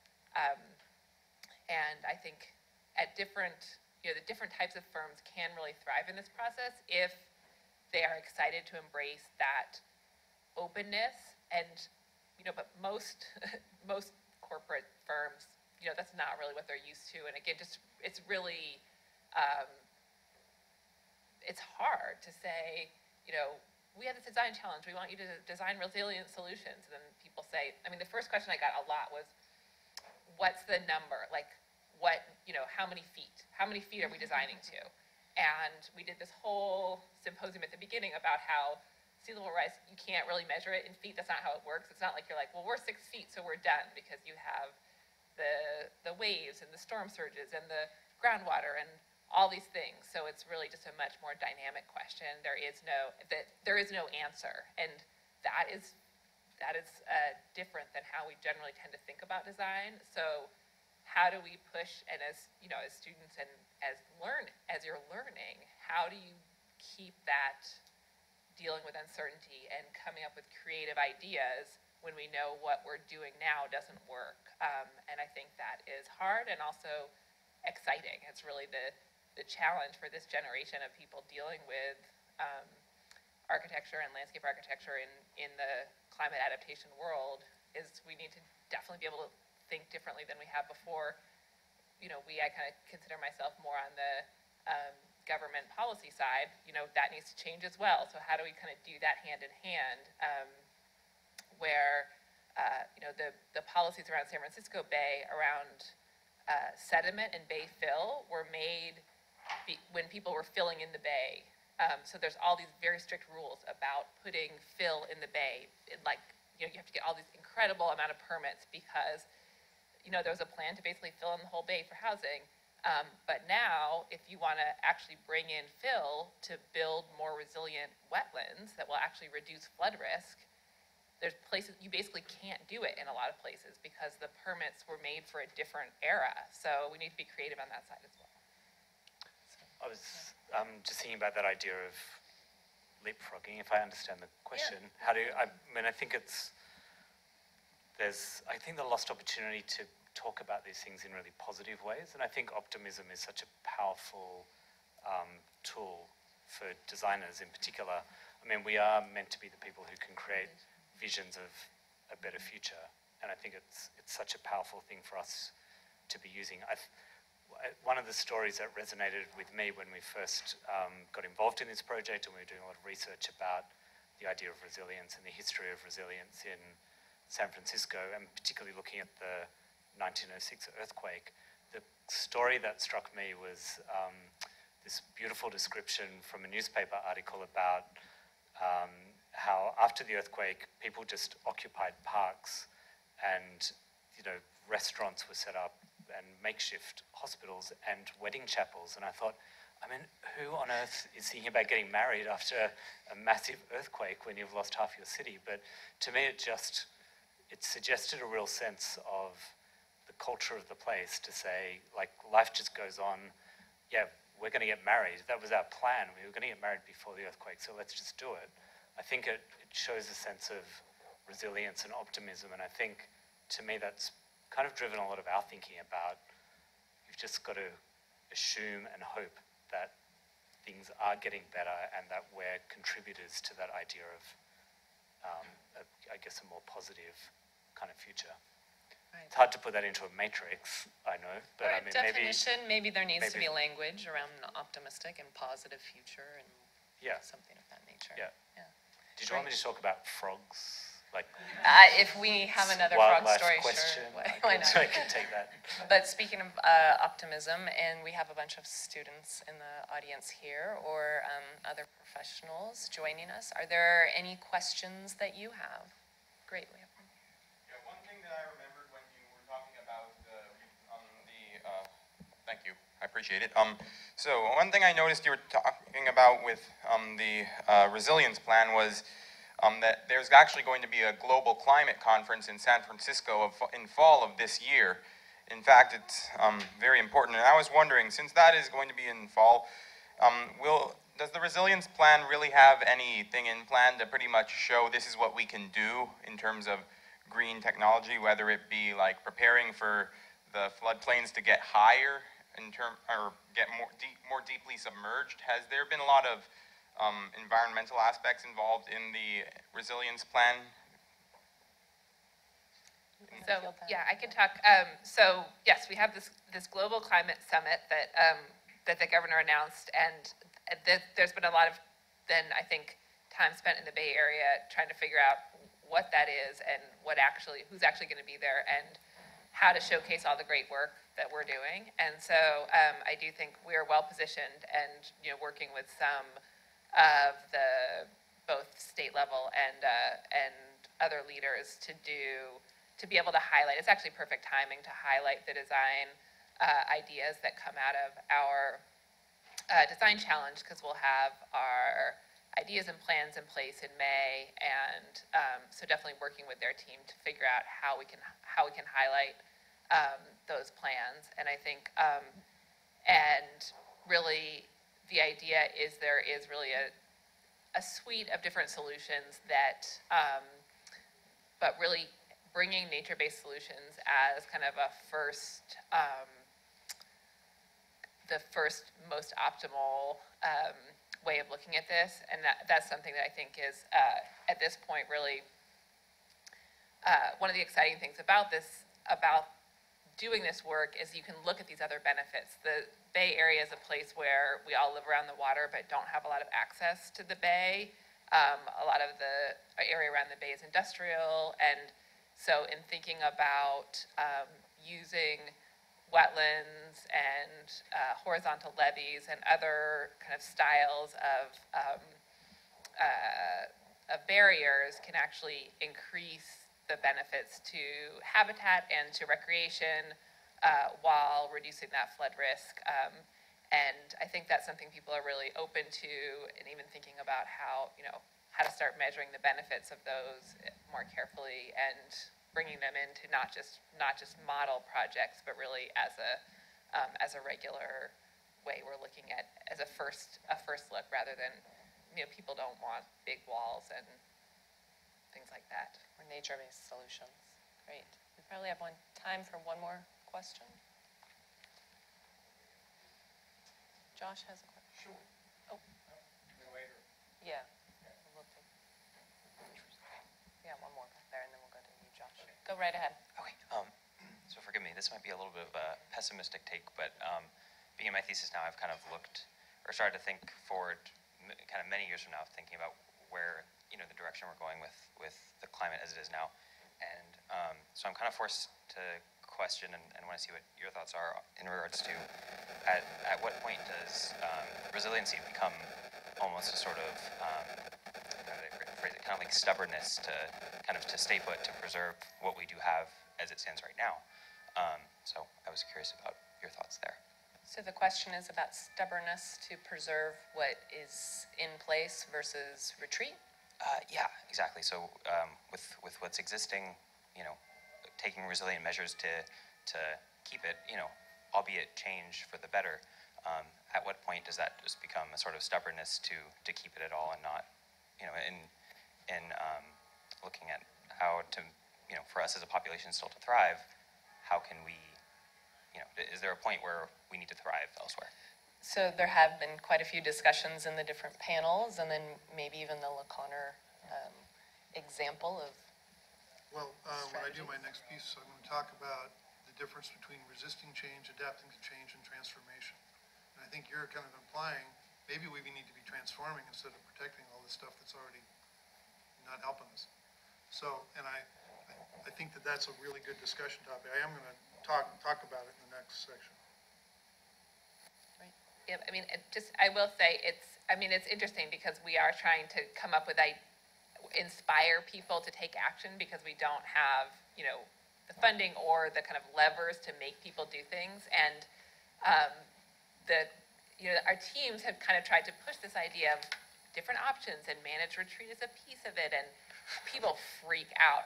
Obviously we know that. So we're a long way from that, but I think it was actually David's colleague that said, so there's a certain amount in the Bay Area, the way the topography is, like once we get to about 9 feet of sea level, then we all just have to leave. So we're kind of going to manage till then, and then. Yeah, I think there was one team, it could have been our team, yeah. We did talk about the idea of retreat, and we kind of drew a line on a map and said over time, everyone should be out of that zone. It'll be underwater over time. Yeah. We probably didn't put a time on it. We should have, because someone who happened to work for government, was really upset about it and said, "Look, my house is in that zone." And we weren't saying, look, get out now. It was a longer-term strategy, but even so, I guess someone informed and part of the discussion still had that very personal reaction of, "That's my home that you've now drawn a line around." So. Yeah, it's a really difficult, complex thing. But I guess if we don't start moving towards the kind of stuff you're talking about, well, yeah, nature wins. Like it'll tell us to move at some point. Yeah. Great. Note to Bill and Margot, get Elon Musk to come and talk about retreat to Mars at the next one. Oh, that's a terrible idea. Yeah, come on. Or the AI threat. So one of the things that Bill and I have been talking about this week is the issue around governance and how that drives the ability to do this, and not only to fund it, but also to kind of look at this as a regional issue. And I know that with Resilience by Design, you're looking at this as a regional piece. The Bay Area is probably one of the better areas with government kind of talking to each other, well, compared to some of the places. But it is, it is fractured. And I would be interested to hear what you guys think about ways in which we can develop a model to bring the different pieces of governance together and really push that forward. One last note is I would challenge the piece that the resilience, that the disaster frame is a US-based thing, because the Sendai framework is really a global way of looking at disaster risk reduction. So, governance. Thoughts? Well, yeah, I mean, in thinking about the future, like that's really, there's themes that have emerged from this and kind of what the next talk will be. But I definitely don't have any answers for that. But it is definitely one of the biggest challenges. And right now, it is at a very small scale, thinking about how we collaborate, create, a joint powers authority along a creek, so at least two cities can collaborate. But it's really, we talk about the Bay Area as a region. But it's 101 cities, 9 counties. We have 25 transit agencies. We have, a dozen park districts and flood control management districts. And it's really, if you look at the time it takes to do a restoration project, and the coordination it takes, we need to figure out a way that we're not spending 18 years restoring, one set of salt ponds. Because we're going to run out of time. One model, I don't know if you're interested, worth looking at, my home city of Sydney. About a year ago, we've set up what they're calling the Greater Sydney Commission, which was trying to get just that one level above all of the, I think, around 40 different local government authorities that have no jurisdiction over transport or anything like that. And yet the state government has a much bigger area to look at. There was a need for something in between, so they set up a Greater Sydney Commission, which is looking primarily at land use and transport planning, but has been already a very effective way of doing that in a much more integrated and more strategic way. So I think over time it will get stronger and stronger. And I think those kinds of models do seem to work. It's going to be challenging in Melbourne. Yeah. I would just add that I think that we need to change the DNA of governance at every level to include kind of recovery as part of the responsibility of everyday spending. It just, in Puget Sound alone, it's billions of dollars a year that gets spent on infrastructure to maintain it and to upgrade it. And that money right now could be making the community more resilient if we change the way we wrote RFPs, if we change what we asked our design teams to do, and if we asked our utilities to do differently. So I really do think there's a potential to change what we ask at every level of governance, which will then make it much more ubiquitous that we're doing resilience thinking. And there are definitely key scales where things are better done at that scale. One example was we had a drought in Seattle, and the Seattle media covers 4 million people. And so people were conserving water in cities that had plenty of water, which meant their revenues went down. But it was Seattle that didn't have the water. So the media shed was way bigger than the drought in that case. So the point is that at different levels, there's different kinds of strategies that you want to implement. Great. So we have a short coffee break. We'll be back here at 3:15, so a 10-minute break. And we'll talk about the future ahead. And that'll be our last panel presentation, and then we'll wrap up the session. So 10 minutes.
so grab that last cup of coffee. It's been 10 minutes.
I got them ready.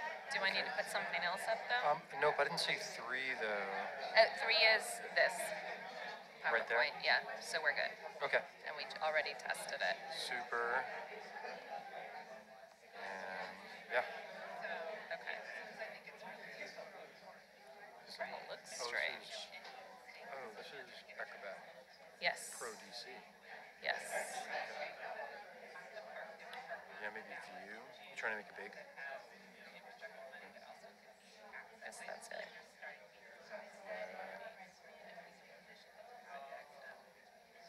Control L. Yep. Okay, we're good. Okay, let's gather back together.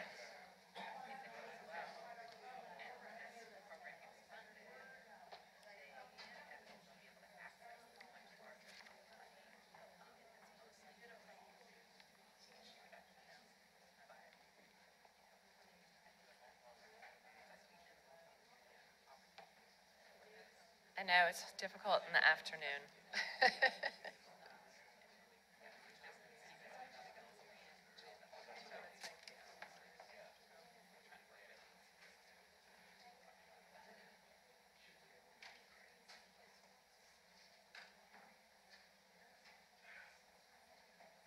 What's wrong? Got the magic touch.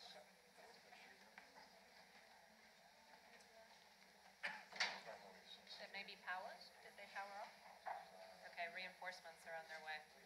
Okay, yeah, I think that's the end of them, But it's not up on the screen, so. but also the, Oh, is that the end? yeah. Oh, go up there, or just, there, okay.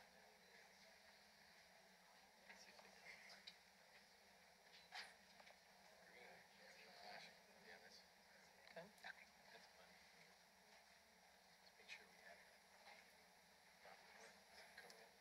Oh, that one's coming up. Oh, this one's coming up slowly. Yeah. Is it, maybe it's just the lighting? Yeah. Great. So in this last section of this afternoon's panel, we are going to talk about the future ahead, issues, challenges, and opportunities. Okay, welcome back, everyone. Hopefully you all got coffee and are still hanging in for the late Friday afternoon session. It's a lot of thinking going on, and when I was thinking about how to talk about the future, I've been talking a lot about this project and kind of giving the spiel about what we're trying to do quite often over the last year. And then in thinking about what the future looks like, I say, well, we have these design teams and we're doing all this work, and then we're going to come up with all these great solutions and then go do them. And so when I was starting to think about what are the solutions? It's going to be like, well, the design teams are going to come up with it all, and then I'll get back to you in June. So I don't have all the answers, but I think there really are some themes that have come up around challenges that we really have to be able to tackle, and that I think, again, we're all aware of, but this project has really helped crystallize where some of the opportunities are, and again, what really some of the challenges are. So I don't really have an in-depth presentation or set of solutions, but I'm just really talking about the problems in the future, and then looking to all of you to help come up with the solutions. But I think, this is something that is related to the question that Josh had earlier around governance. So I think, we can come up with the greatest design ideas that'll reduce flood risk and benefit communities and all yada, yada, yada. And if it's, if we can't get them implemented either because there's policy barriers or simply the way our structure works, we're not going to be anywhere. So this photo is Highway 37 across the northern part of the Bay Area. It spans 4 counties and hits a lot of, there's sort of some agricultural land, a few communities, vineyards, there's a Sonoma Raceway is in that area, and it's a place where there were a number of levees created, 100 years ago to protect farmland in a way that, again, kind of the flooding and groundwater issues just really weren't taken into account. So now there's no flow from the bay and into areas that get flooded, and so there's a lot of pumping that needs to happen. This highway, many people depend on it on a daily basis to get to and from jobs, particularly people who can't afford to live in Marin County and some of the higher cost areas drive through here to get out to Solano County and other places where they live. This highway floods all the time during the rainy season, which is a huge economic burden, particularly to people who are most vulnerable. And to come up with a design solution that will actually reduce flood risk and reduce the economic burden, not only do you have to come up with the right design, but there's all of this coordination that needs to happen with all of these different agencies. So it's just, an example of just some of the barriers that are beyond what we have. I mean, the nice thing is they're really, the 4 transit agencies of the 4 different counties have really started to come together, have acknowledged this issue. We have a design team that's working on some ideas. They're really open. I think they have identified that they don't know the answers to this and are open to bringing in creative and different ideas. And we're hopeful that it'll help to, we're getting Caltrans involved. Obviously, it's a highway, so we need that state agency as well. So a lot of stakeholders, but because the challenges are so difficult, and there's, at least on the government side, people acknowledge that they don't have the answers. So bringing in design ideas and bringing in kind of different people to think about it, hopefully will start to bring together the types of solutions that are needed. And then, we can come up with the governing structure, including decision-making structures across agencies that can make those happen.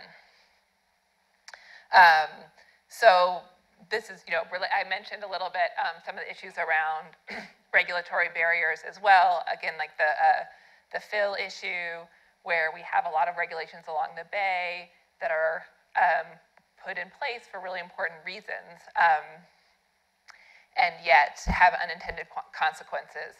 So as we've, I think the Bay has spent a lot of time, and there's a lot of people, both from the advocacy side, we have an organization called Save the Bay that was started, I think, around 60 years ago, when they have pictures of, some of the forward-thinking planners of the 40s and 50s just thought, well, why don't we fill in the whole bay? Then we'll have so much more space. And there's images of just like this little pond in the middle.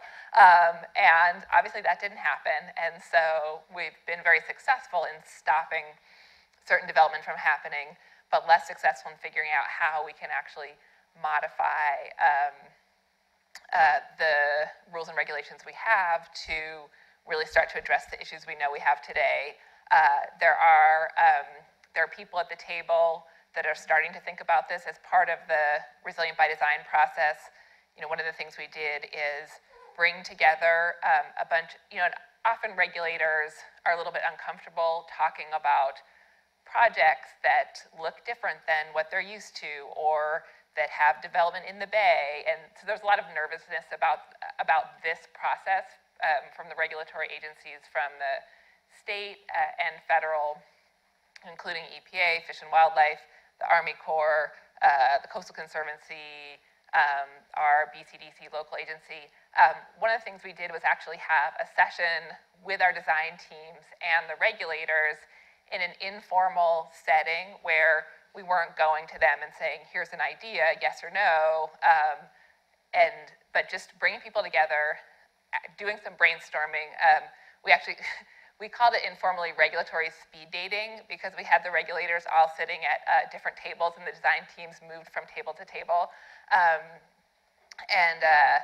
The regulators who came in really skeptically in the beginning were actually very excited in the end. One, by the quality of ideas from the design teams, it was really clear that they were not just coming up with pretty pictures to put in their portfolios, but really trying to grapple with the issues. And so sometimes it's sort of bringing people out of their comfort zone to think about how we tackle these big problems is a way we can start to maybe break through some of those barriers.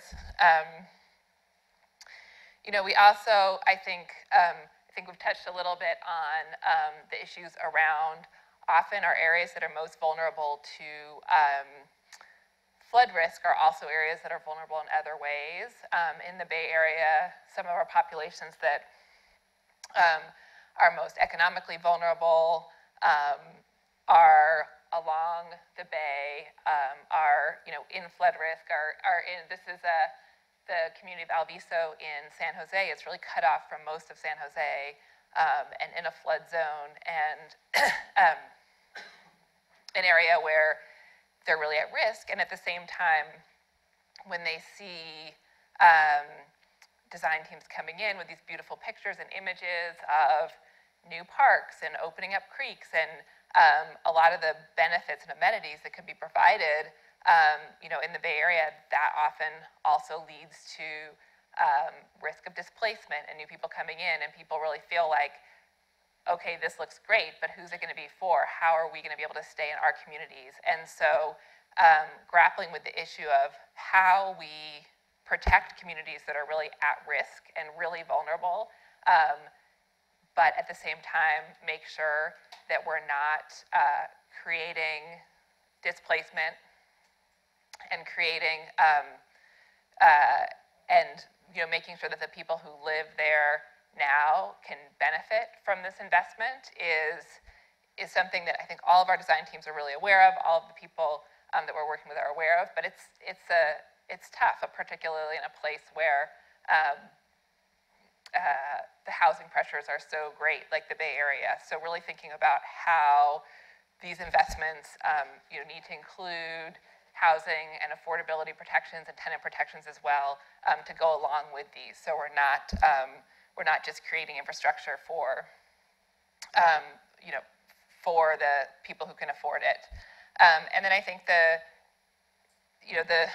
other biggest challenge, along with those other challenges, is how we finance these. And one of the things that's been really exciting about this process is we have, our finance team has really started to pull together. There's a lot of different potential pockets of money, people starting to think about financing resilient infrastructure. We have on our website, resilientbayarea.org, a finance guide that's kind of the first time, I think, that we've really tried to, as a region and in California, pull together what are the ways these could get funded, what are the funding sources, what are the challenges. And so that team kind of just put together some hypothetical examples, especially kind of as the first step for these projects. You know, we come up with these ideas, a city wants to take a first step. You know, they're really trying to get into, you know, when we talk about funding resilient infrastructure, the conversations, you know, a lot of people want to talk about resilience bonds and new kinds of financing and kind of fancy financing tools. But really, you know, a lot of what we're going to do and what we need to do is just using the regular old financing methods we have to, you know, there's no magic bullet. There's no like magic tool that we're going to come up with that actually will make all of this happen. So it's really kind of going through and saying, what are the pieces that exist? How do we fund these things? We have some local funding.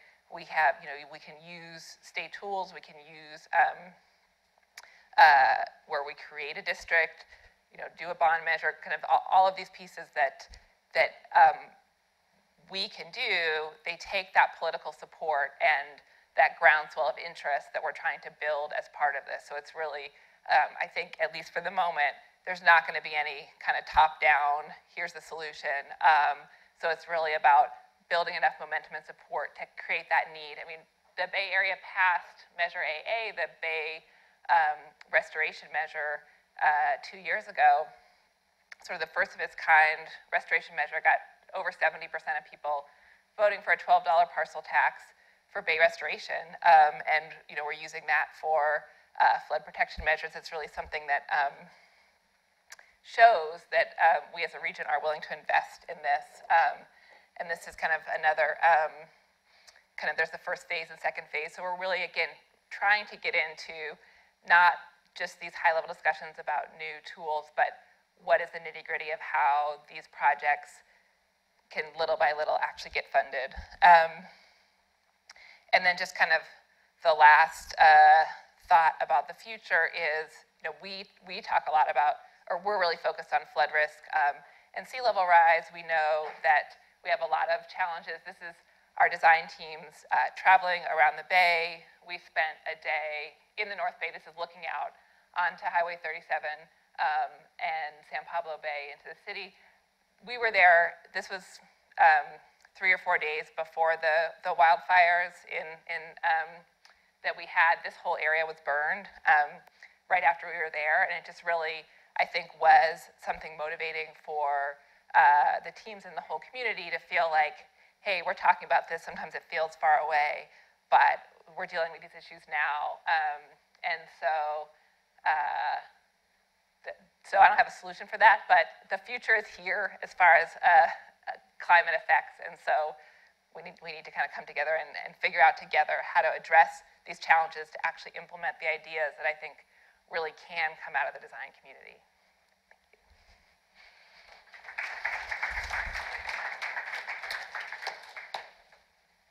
Great. So then the next presentation is going to be David.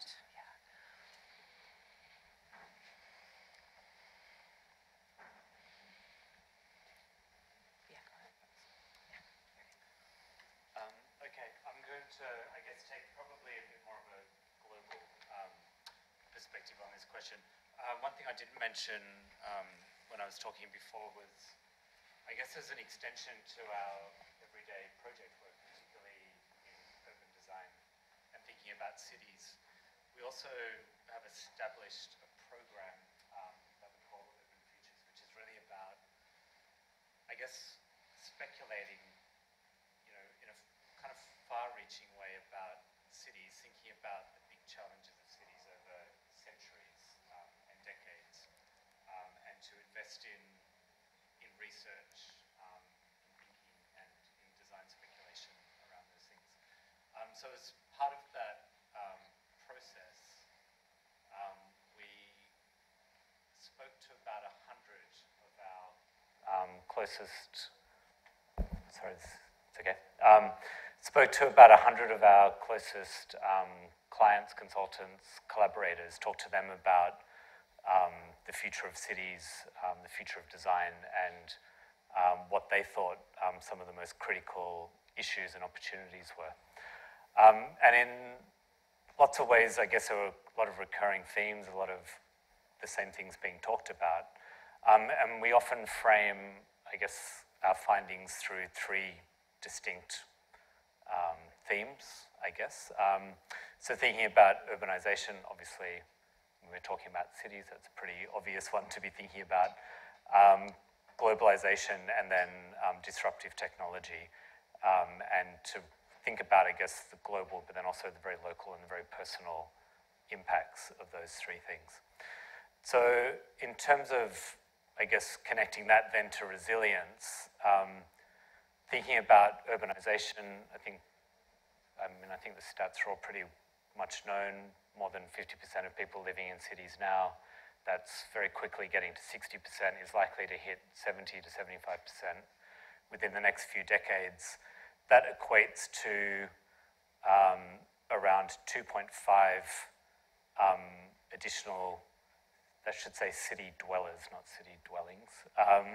So 2.5 billion people living in cities that don't currently live in cities. So the impact, I guess, of providing the housing, the infrastructure, the open space, all of the social and community systems for 2.5 billion people is a huge task. And I guess one of the things to overlay on that as well is knowing that 90% of that growth will occur in Asia and Africa.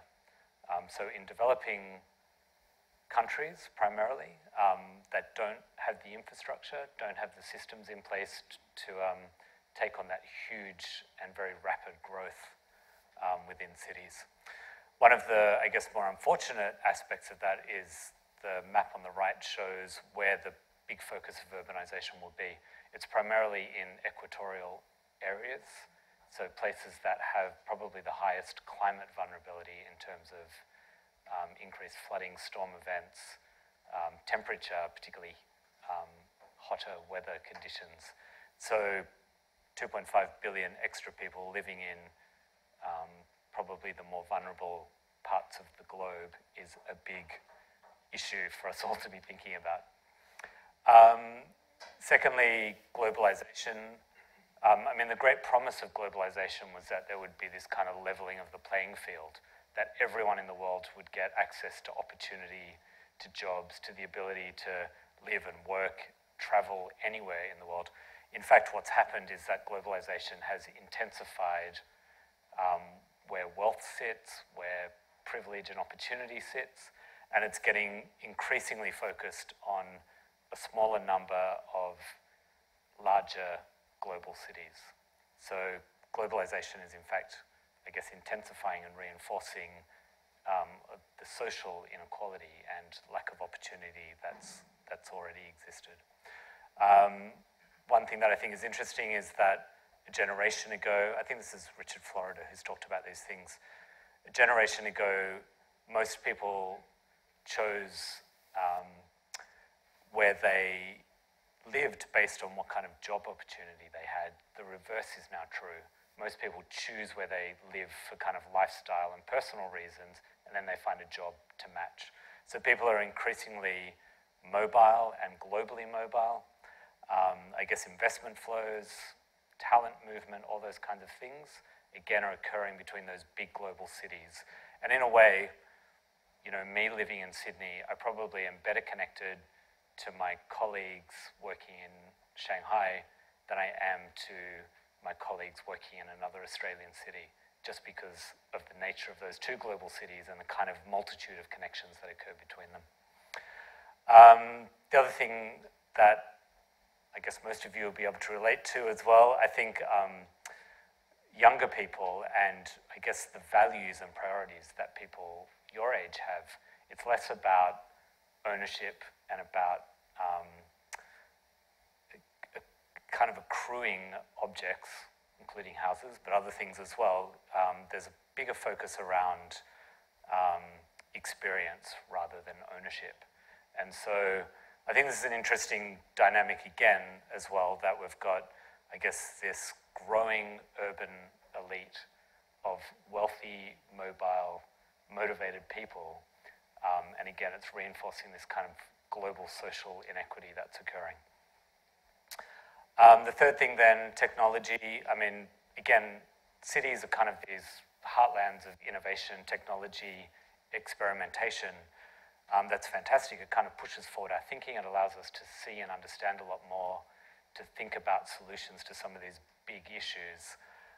But then we often are not recognizing the negative impacts or the risks of some of these technologies.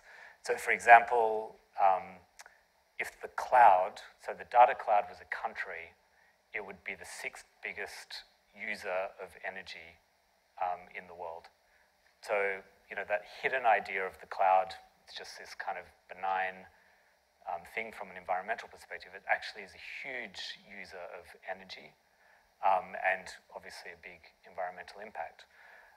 Similarly, we all think it's great that we no longer need to be sitting at a desk in an office to work, but it also means, like me, like most people, I've got constant reminders on my phone about what I should be doing. I'm getting emails 24 hours a day.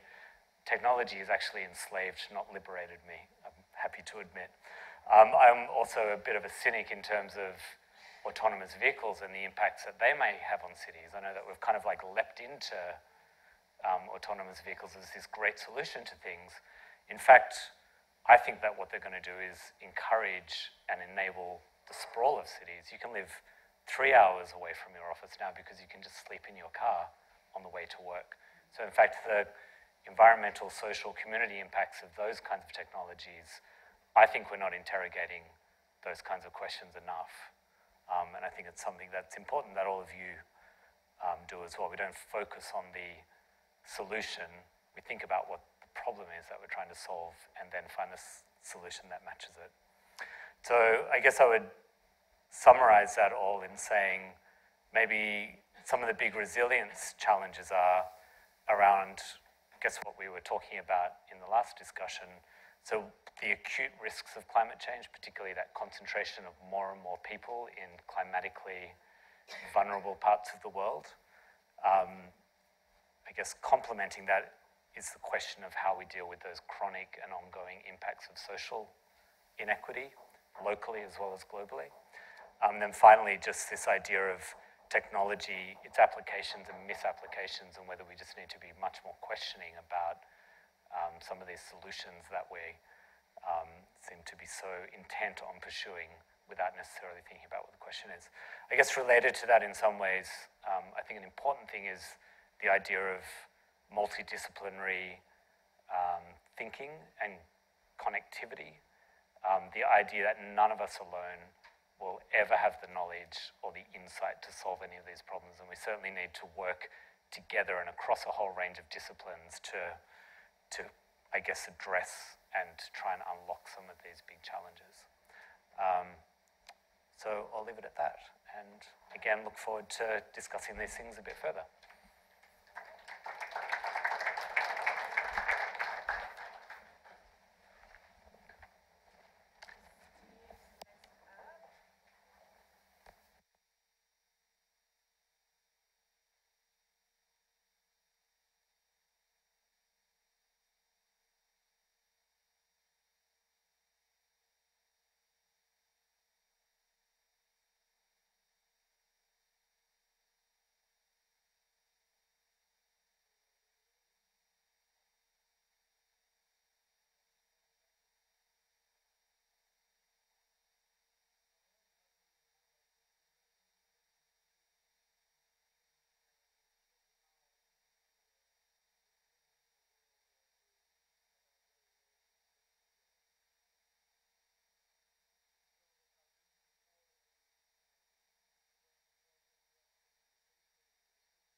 paid for by the professionals and the governments. So we've externalized recovery to the survivors, which I don't think is right. And if you have an equity lens on what you want to accomplish in the world, then you probably don't think that's right either. I mentioned I was also going to talk about transformation. Well, that's also in this. If you go through this cycle, you crash, you come back out, it isn't necessarily guaranteed that you're going to end up being resilient. You might go extinct. Or if you're an ecosystem, you might go into another semi-stable state, or maybe not even stable state. So there are different states, different spaces where a system can stabilize that may look nothing like what it used to be. And one of the keys to the way that Fritz Holling identified this was that a species is resilient if it, species is if it's resilient if it maintains its identity while it goes through this cycle over and over. So our friends, the frogs, they've been through that over and over, and they're still going through it. Our cities go through this, and they maintain their identity. So identity is actually a key piece to thinking about resilience. What are the things that give something identity? It's a physical DNA as well, but if you're thinking about a community or a culture, there's other things. And part of it is the story we tell ourselves about ourselves. It's who we are. So for example, in the disaster business, if you think that you're a victim of a disaster, you're less likely to recover quickly than if you think of yourself as a survivor. Just that one different word, victim, survivor, can predict how well you'll do when something happens to you.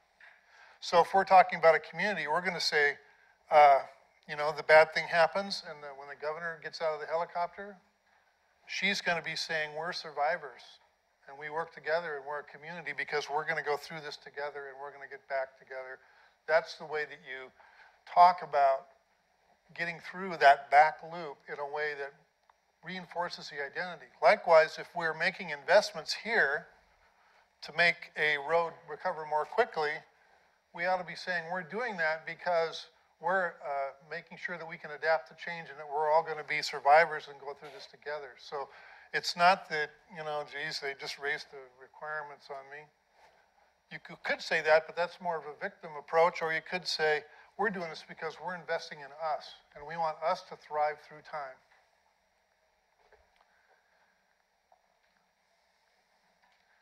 So I mentioned it's how long does it take after it fails. But this is what I really wanted to go through. Now, I've given Johan Rockström credit for this because I heard him say it, and I actually later found that he was referring to something Carl Folke had said. But basically, ecosystems, there's kind of three levels. You resist change, you adapt to it, or you're transformed by it. So if you resist change, I like to think of like a wetland. You have a wetland species, and there's a bunch of them, and they all live in the wetland, and the water comes in, and they kind of go like this, and then the water goes out. Everybody recovers, it's fine, so you've resisted change. The water comes in all the time, and some of the species that can't handle that higher water, they start dying out, and other species, so it changes. The wetland will adapt to this new regime of water. If the water comes in and never leaves, you're in a lake. So, you end up with fishes instead of plants if it gets deep enough. So this idea that there's these different pathways, how systems respond to change, and all three of them are available to us at any time. And I really had a kind of a breakthrough in my own thinking when I heard him say that, because I realized that this is how we tend to design our infrastructure. We design it to resist change. And what we need to be doing is designing it to adapt to change. Now this second column here that says Snowden and Boone, Leaders' Framework for Decision Making, they identified this range of ways that leaders make mistakes or don't in navigating change. They said one of the key things you have to do is recognize if the situation that you're in, the context, is it complicated, is it complex, or is it chaos? So they describe complicated as if you were to take a Ferrari and put the pieces all around the floor, and then you call a Ferrari mechanic and she comes in and puts it back together and you've got a Ferrari. It's extremely hard to do, design a Ferrari, but you can take it apart and put it back together. It's complicated. They said complex is like if you were to take a Brazilian rainforest apart and put it on the floor. Who comes back to put it back together? And they say when you're in a time of complexity, there's multiple right and wrong answers. Here, there's one right answer. That part goes here, connected to that other part. But here, there's multiple wrong and right answers, and there's no way to know when you're in a time of complexity what the right answer is. Chaos is, of course, when everything's falling apart and going crazy. So they said if you're a leader, one of the biggest challenges that people make is that they misdiagnose the situation that they're in. They think they're in a complicated situation. And I'm arguing that when we designed infrastructure, when we design it to resist, we make it very complicated. It's a complicated thing, and we do lots of math to show how exactly big it should be. That's why everybody says, give me the number, how high is sea level going to be, and then I'll design the solution. But when it's complex, when you say, well, guess what? Nobody knows. In fact, we won't even know until it happens because we have this complex world system that's adapting in real time all around us, and we don't even know what we're going to do, much less what the planet's going to do. So this is a complex situation. When you're in complexity, they say what a leader does is establish strategies that you think, or basically like pilot projects, establish strategies that you think might be the pattern that would be helpful in the future. If you can tell that you know you're kind of going in this direction, they say try experiments, try multiple things. Don't commit all to one, but kind of test and get some experience building them. So things like rebuild by design is a perfect example of where you you start doing experiments. Well, what if we designed it this way or that way? And people get experience with it. They've thought it through. They know what it means. Because why? The reason that's so important, because when you are in a time of chaos, which is when everything just broke, people are most open to innovation. And they look for, well, what could we do? So rebuild by design means that if we've already thought about what these potential answers can be, then it'll be much more easy to adopt them, and we'll have a better idea how to finance them and how they work if we're doing this kind of work right now. So one of my arguments is that once stationarity died, I'm going to go over here, just to keep things variable. So stationarity meant that we could predict pretty much what it was, how high the tide would be or how strong the storm would be 10 years out or whatever. So we could figure out, we could basically calculate the right answer, and then we knew what it was. But now stationarity is dead. We're in a time of non-stationarity where literally everything is shifting. We're in a time of complexity, yet all of the tools and the governance that we now use to design our cities is based on the idea that we know what we're talking about, and now we know we don't know what we're talking about, but we're still trying to make this do that work. We need to be doing more experiments. We need to be understanding that we're in this time of adaptive change and or transformative change. So there's, I don't know how that slide come from. Sorry, we've already seen that one. So remember Fritz Halling, he was the one that did that original diagram. He also wrote a paper where he compared engineering resilience versus socio-ecological resilience. At the time he wrote the paper, it was called Ecological Resilience. And he said they're almost like two different paradigms, because the engineered resilience one is about optimization and being efficient and getting the right answer for the right thing. And he said, whereas ecological resilience is about navigating through that change where we have no idea. So if you think about a natural, well, I'll talk about salmon because I know them the best because I worked a lot on salmon issues. A salmon comes into a estuary and has no predictions about the future weather or the flows or anything else. It just comes in, it has exquisite sensing capabilities, and it navigates, and it's got an array of strategies it inherited to figure out how to do the best that it can to survive. I was talking with WashDOT, which is a Washington Department of Transportation, and they're trying to build roads on top of estuaries. The roads come in, they don't adapt to anything, they're there, and so the engineers have been saying to the salmon guys, tell us when the salmon are going to be and where they're going to be, and we'll build the road so it doesn't impact them. And there, it's a very complicated approach to trying to figure out how to build something that will be the same forever. So what if the challenge to the engineering team was design a road that can be adaptable and flexible, because we don't know where the salmon are going to be because they sense and adapt. And the reason that this comes up in technology is little vacuum cleaner robots, or the Mars rover. They're both the same basic concept. What happened is, with the vacuum cleaner, it's pretty inexpensive because it doesn't really necessarily know what your house is going to be like or where the dirt is or even what it's bumping into, but it has good sensing capabilities, and it knows, and it has an array of strategies when it does bump into things that it uses. So it navigates a lot like a salmon does. And the guy that, Rodney Brooks, that came up with the idea that he also used for the Mars rover, originally, artificial intelligence for the rover was understand the geometry of the entire basin and then navigate by calculating exactly where we need to be. And what Rodney Brooks said was, we don't need memory and computing power on the rover. It's already in the environment. The memory is already there. It's just physically there. So all we need is sensing and adapting strategies. So I think that's kind of our challenge of the future is, how can we design infrastructure and buildings that can sense and adapt and change as needed the same way that salmon do?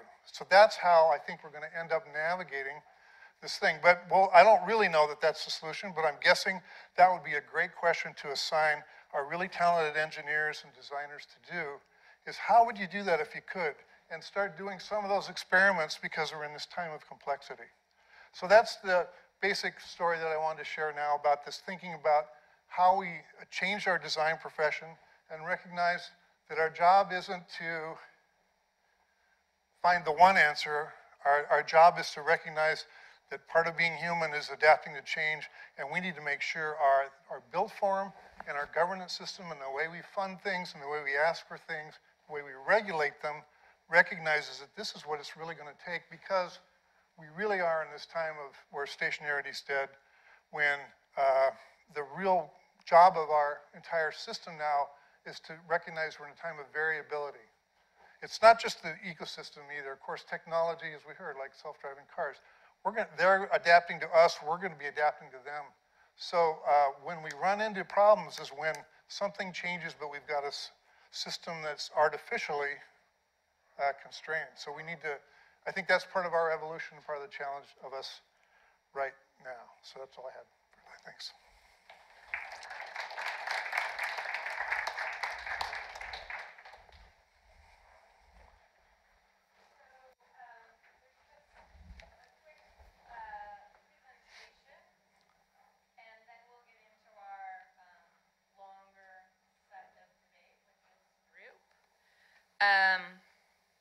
Let me pull it up here.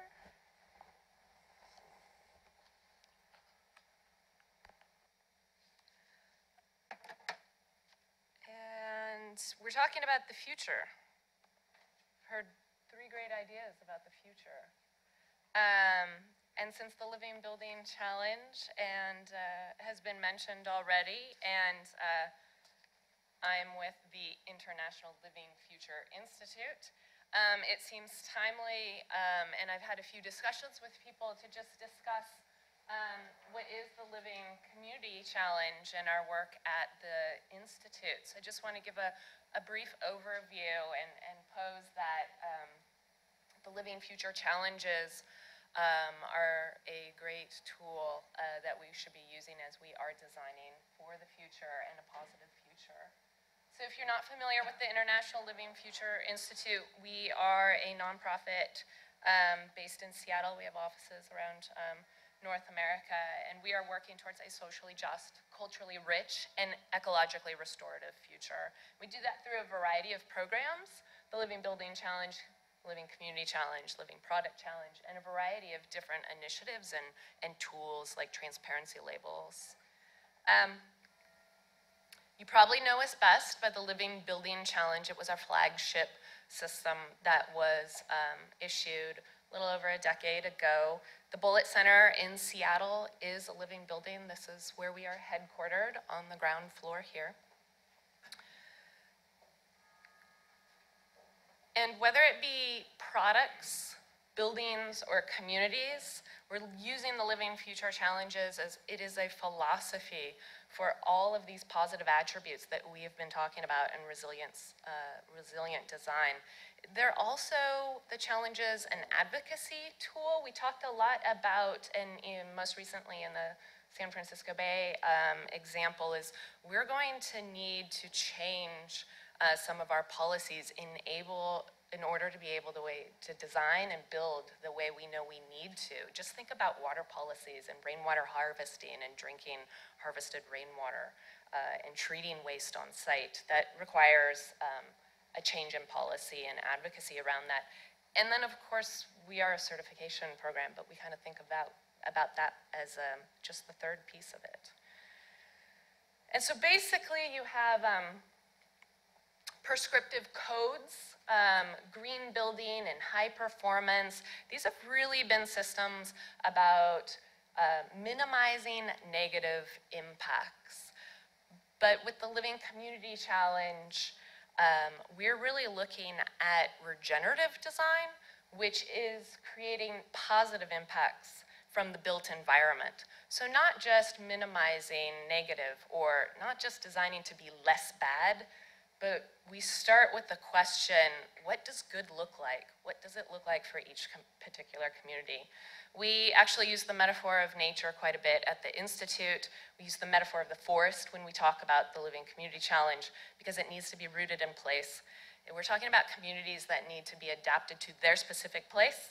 They harvest all of their own energy from renewable resources. There are closed-looped water systems. Waste is seen as a resource. Think about a leaf falling in a forest floor. That's a nutrient. They're symbiotic. Diversity is a strength.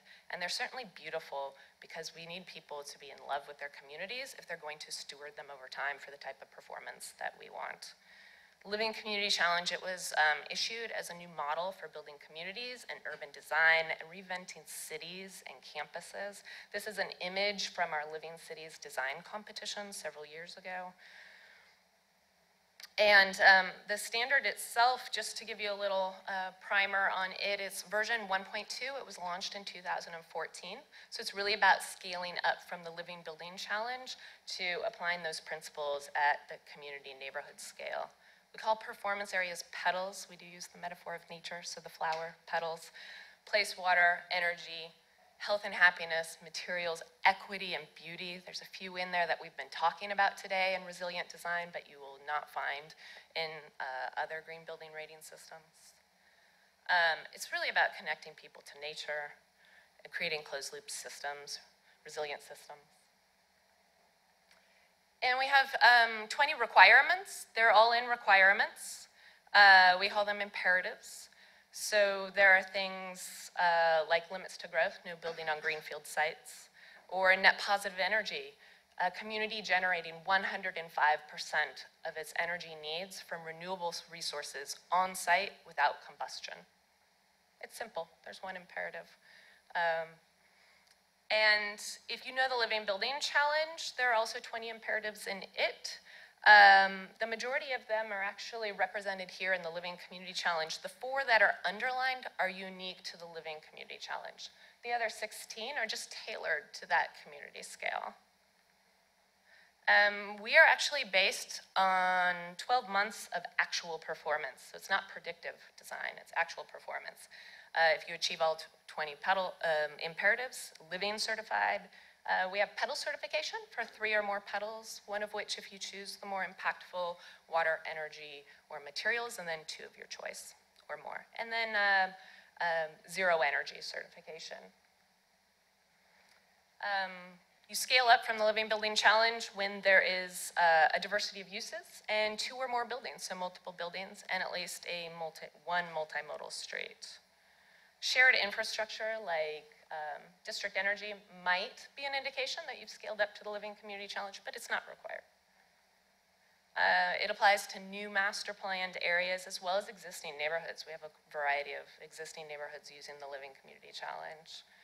It's even been used in municipal comprehensive planning efforts, major gray field and brownfield scenarios. And what we're hearing from our registered projects is that the Living Community Challenge is allowing them to address the goals that the community is already, that they already have, right? So livability and resiliency goals, but they're looking for an avenue of implementation. It's people-focused. We know when there are natural spaces, that people have trails and open space. There's research that shows that that attracts talent And that really applies to whether you're a university campus or a city. Communities have equity goals, and they're looking for tools such as an equity drafting table or just organizations to really navigate their way through implementing an equitable community. Certainly, communities have climate commitments that align well with the Living Community Challenge. And they're seeing it as an overarching umbrella, the Living Community Challenge, to help with implementing. Just think of an organization's plan, or maybe even a campus. You have a master plan, a landscape master plan, a facilities plan. All of these plans, the Living Community Challenge can actually be a vehicle for implementing those. So that's just a little taste of the Living Community Challenge. I offer that up as a framework as we talk about the design of future resilient communities. We have 11 registered communities. I'm actually happy to say that the first university to register was a California State University, but Monterey Bay. And if you're interested, we have the standard, which is the requirements, and the handbook, which is more about the process, available online. And I invite you to really explore the Living Future challenges as we look to create a better future for us all. So, thank you very much.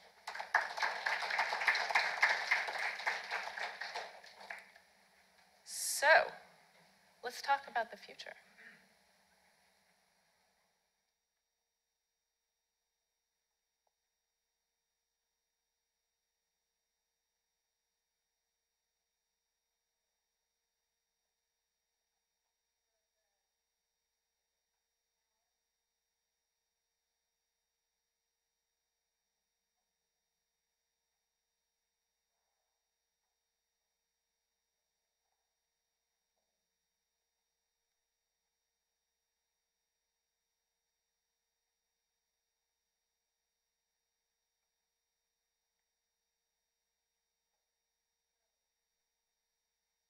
Mics, are these on? Great. So the future and resilient design. So one of the questions we've been discussing throughout these different panels are, what skills need to be integrated into higher education to prepare for a resilient design career?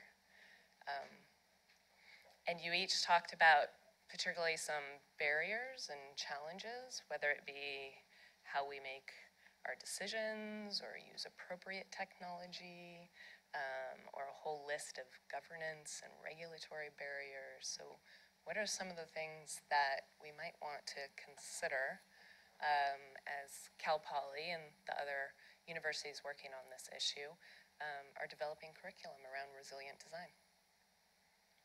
I think really creativity is one of the most important things, and I think it's, again, hard to measure and hard to maybe capture exactly how to do that, but it's so important to be able to bring that that creativity to these big challenges, and I think that's what we're going to need for the future. And so making sure with all of the other requirements and technical details that these are creative fields, that we're really also embracing that. Yeah, I think what's critical is being able to work alongside other people and collaborate and challenge each other.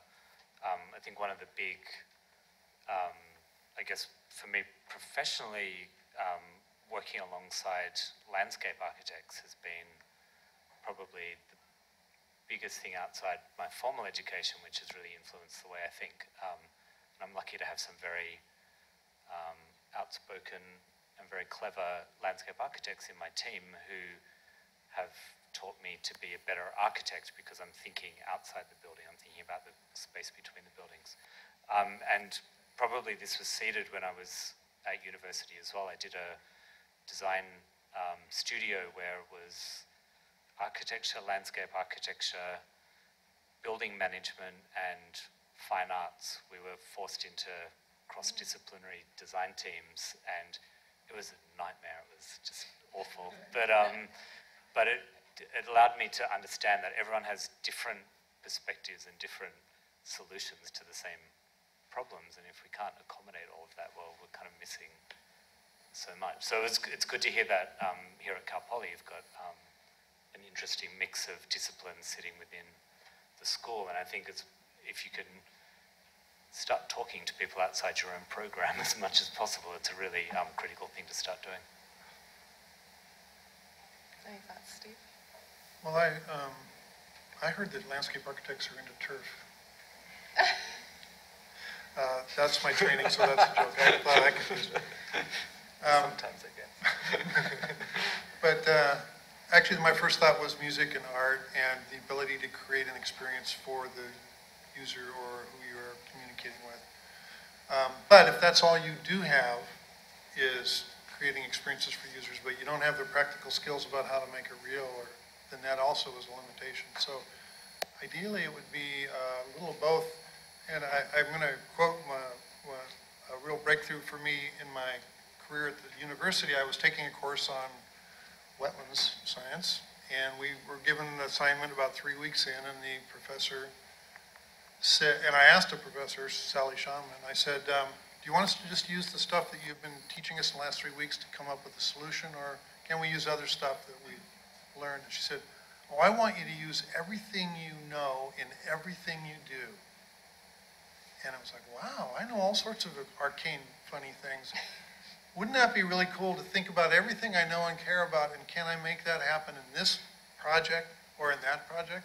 And it just like opened up this kind of horizontal connectivity that seemed to be being discouraged in the school, where I had to regurgitate the narrow thing. But once I said, okay, I can regurgitate, but I can also bring everything else in and still meet that goal, then that really opened up new opportunities and solutions. Great. And we have microphones running around the audience. I see a question up here.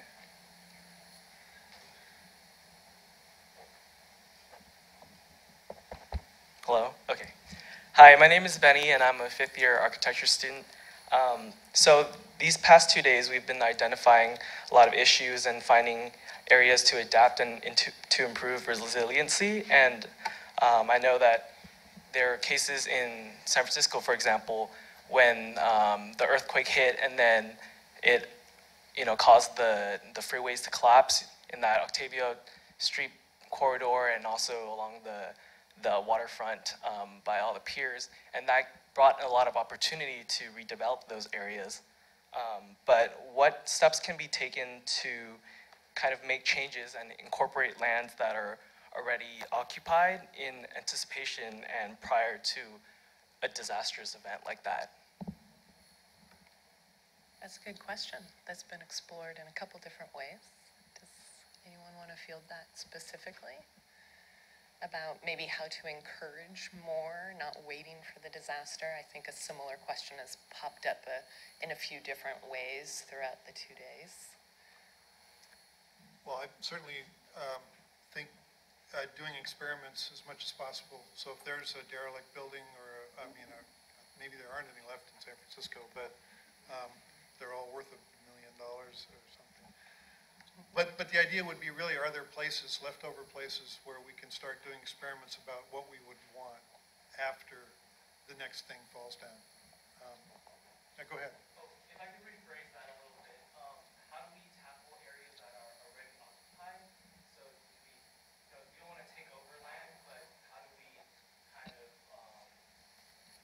find ways to incorporate it into what's already going on? So more about working in existing communities, similar to maybe some of the areas identified specifically in Resilient by Design. Well, I'll go ahead and launch again. There's a project, Seattle Public Utilities, which is the stormwater and wastewater utility for Seattle. And one of the things is when I worked for them for 12 years in the director's office on working on policy issues. And one of the things when you're a utility is that you identify where there's problems, and you look at solutions, and you go into the community and say, hey, we're thinking of doing these 2 or 3 things, what do you think? So we consult with the community. But Seattle Public Utilities is now going, we're having climate change and everything's going to be changing everywhere.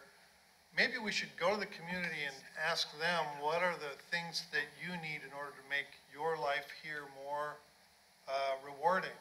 And how can we support that, at least through how we do stormwater, or maybe there's other ways we can get other city departments, and how can they support that?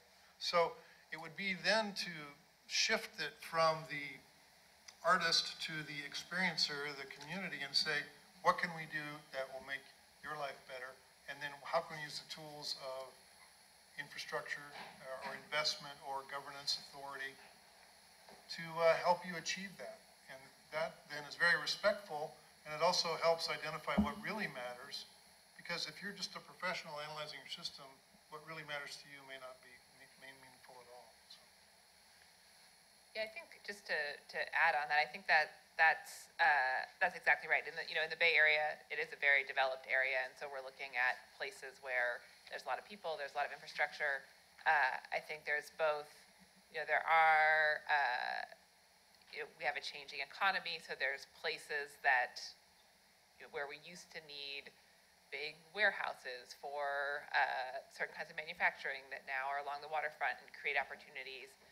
But also it is looking at what are the other needs existing in a community, and how, in the places, our team that's working in San Francisco, I think most of the waterfront in San Francisco is very built up, and they kind of have these plans. The area that we're looking at is one of the few areas where there is not an existing resilience plan, and it's one of the few areas where there still are a job center with the port that has working class jobs that are accessible to, again, the few residents in San Francisco now that are not tech workers. And so it's really important to make sure that area is not decimated by a flood. There's also a wastewater treatment plant there. So how do we look at solutions that also actually increase the number of jobs existing there? The team's looking at connecting with the city college, local community college there, to, can their campus be expanded? Can that job center be expanded in a way that looks like a win-win for the community, where you're investing in the shoreline, parks, open space protections for the wastewater treatment plant, and as you're creating those protections, you're actually opening up more area for development and thinking about what actually could benefit that community, what works there. Because I think hopefully as you're investing in protecting existing areas, you're creating more opportunities to address some of the other issues that those communities are facing. Great. And I'll just offer up that in any average city, 25 to 35% of the total land area is rights of way, right? The space in between buildings, from sidewalks and streets and things like that. And as mobility changes and there are opportunities of reimagining, what that space is going to be. So certainly there's plenty of area within the right of way in which we can work on that palette. Yeah, we could fill it with more cars, right? Or something that wasn't better. my immediate thought. I know that. No, But I think it's about, I think like Amanda's saying, it's about just really, you've got to convince, it's not just one person that has a brainwave and they make something happen. There's like multiple people with, all different drivers and priorities. You've got to convince everyone. So you kind of got to demonstrate the financial value, the community value, the connectivity value, all of that stuff. It is often our job, I think, as designers, to pull all that stuff together and kind of convince everyone, so you get this kind of momentum of a whole group saying, yeah, that is the right answer. It would be stupid to rebuild that motorway. It's much more valuable if the motorway is not there. And you have to be careful. I mean, I can tell you possibly the worst idea I've heard as part of this process so far is, we're thinking about opening up the waterfront and, protection and building, opportunities, and thinking about along in Silicon Valley. Obviously, the issue of self-driving cars is a big one, and someone said as we're opening up places maybe a little bit far away from where people live now, there's really this need for, where are all these self-driving cars going to be parked? Maybe we could create in the salt ponds a nice car park where all the autonomous vehicles can live at night. So that's not one we're going to be highlighting, but you got to come up with lots of ideas and then go with the good ones. Great. I think there's one here. So David mentioned that 90% of the growth is going to begin to take place in developing countries, and so that gives a lot of opportunity to really implement resiliency in new areas. So how would we go about convincing them that they should invest in that and start creating resilient places? Yeah, that's a very difficult question. Yeah, I mean, I think from my experience of living and working in China, I think in a lot of ways, people are much more aware and much more open to these discussions around resilience because I think they're just so much closer to the risk. And so I think, particularly in China, the risk of flood is huge. There's been a number of massive floods that have devastated parts of the country, and I think most politicians, most of our clients would begin projects talking about sustainability, resilience, those kinds of issues. I guess the challenge is in how you take that and be able to implement it over time, and there's all the same pressures around value management and priorities and all that kind of stuff as well. But you're right, it is a big challenge because I guess we've taken a long time to get to this point of understanding these questions, those communities which are developing so much more quickly and in a way catching up. It is an extra burden to say, yeah, kind of you're lifting millions of people out of poverty and creating housing and infrastructure. Oh, and you've got to do this whole resilience thing as well. It is really, yeah, incredibly complex. Right. Sorry, I didn't really answer your question.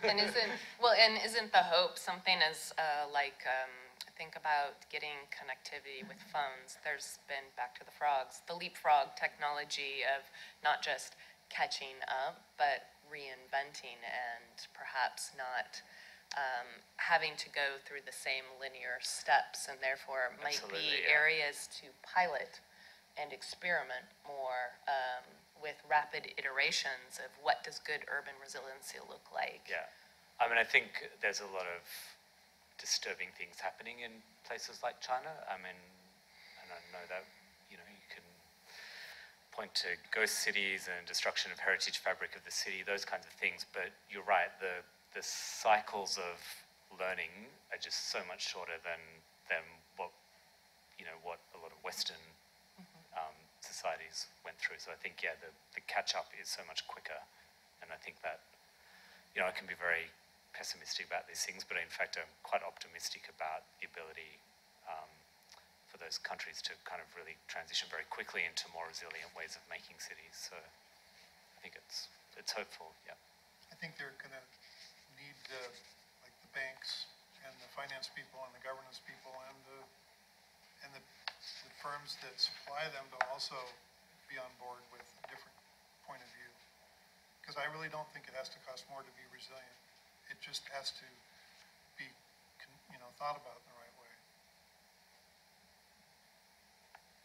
There was another question here. Hi, so I'm a fifth-year architecture major too. My name's Dylan.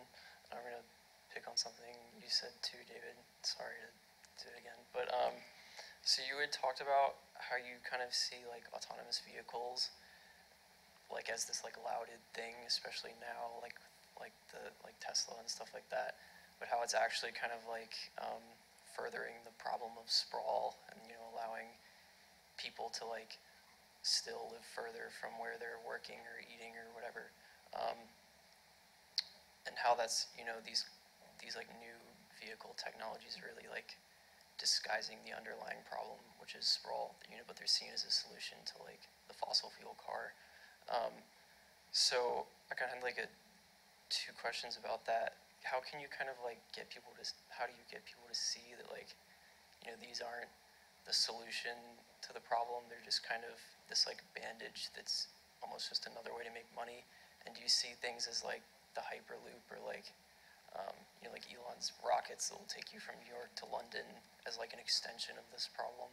Like where you're getting these like vast distances and like almost unfathomable times. Yeah,